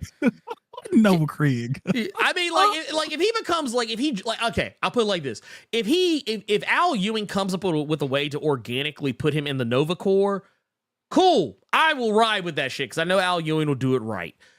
But I honestly kind of feel like it's okay for Storm to have like just a regular dude. Like, I mean, she's been dating superheroes like almost her entire superhero career. If one of you all tag us in some bullshit photoshopped image of Craig from Friday with a Nova helmet on, I'll block you. Man, dude, say it again. Say it again. If I see Craig and NASA's head on Richard Ryder's body, that's a block. Let's see here. Aw. Well, poor Toby. Toby really wants recognition from us. They really want our attention. Like, they've literally been like going off in the chat this whole time. I appreciate the super chat, but we also have one for, I tell you, I was just gonna say, I appreciate the $1, but you know, hey, I mean, you're paying me at this point, so $100 from Gillis Mo. Says, happy birthday, wish you many more and another trip around the sun full of new experiences and thank you growth. Thank you. Bring it. Hey, thank you. Thank all of you. I'm joking. I won't block you. Damon, I'm not gonna I'll block your ass. I'll block you. He'll block you. You can send it to me. You can send it to me. Like, just imagine somebody just sends you a video of like when Craig was high and he opened up the cabinet looking for a cup, but instead of big worm head, it was just a Nova helmet when he opened the cabinet. Bro, I'm blocking you. I'm blocking you with extreme prejudice. Oh my God, you ain't shit. You ain't shit. Hey, Okay. Craig, you okay? And he look at Smokey, but somebody Photoshop Beta Ray Bill head on Smokey. I'll block you. Oh my God, don't do it. Don't do it, y'all. Please don't do it. Because I don't want that kind of smoke in my life. That said, that is the show, y'all. Carter, do you have anything you want to say? No. Okay. Well, that said, ladies, gentlemen, MBs, and all of my favorite people out there in the world, chatters, lurkers, super chatters, patrons, channel members, Blerd Cohen citizens, everyone who participated in the proceedings here today, thank you so much for taking the time. You could be anywhere on YouTube right now, and yet you chose to be here. So I appreciate that. I won't put words in Carter's mouth, but I assume he appreciates it as well. And yeah, we'll be back. I will say that I will not forget, like last time, to post Patreon or channel member content. Some of you may remember that I did a double post this past, I think not this week, but the week before, because there was a video I shot 2 weeks before that I made, but did not give to y'all. I somehow forgot, but I won't do that again. We're going to finish up the Gokai Red. We're gonna finish up Gokai Red, so don't worry about that. Some of you those of you who are who keep up with the channel, you probably know exactly what I'm talking about here. This is the image that you see here on the screen right now. This is basically where we left off with Gokai Red back to back. And we'll come back to that at a later point, I promise you. I don't know if I'm going to color it, but I'm definitely going to finish the inks. My color is still a little dodgy. But that said, yeah. I have nothing except love for all of you. Thank you so much. And we will see you all next time, most likely. And hey, Carter, guess what? What's that? And Comic Toby, you can go to hell. Bye.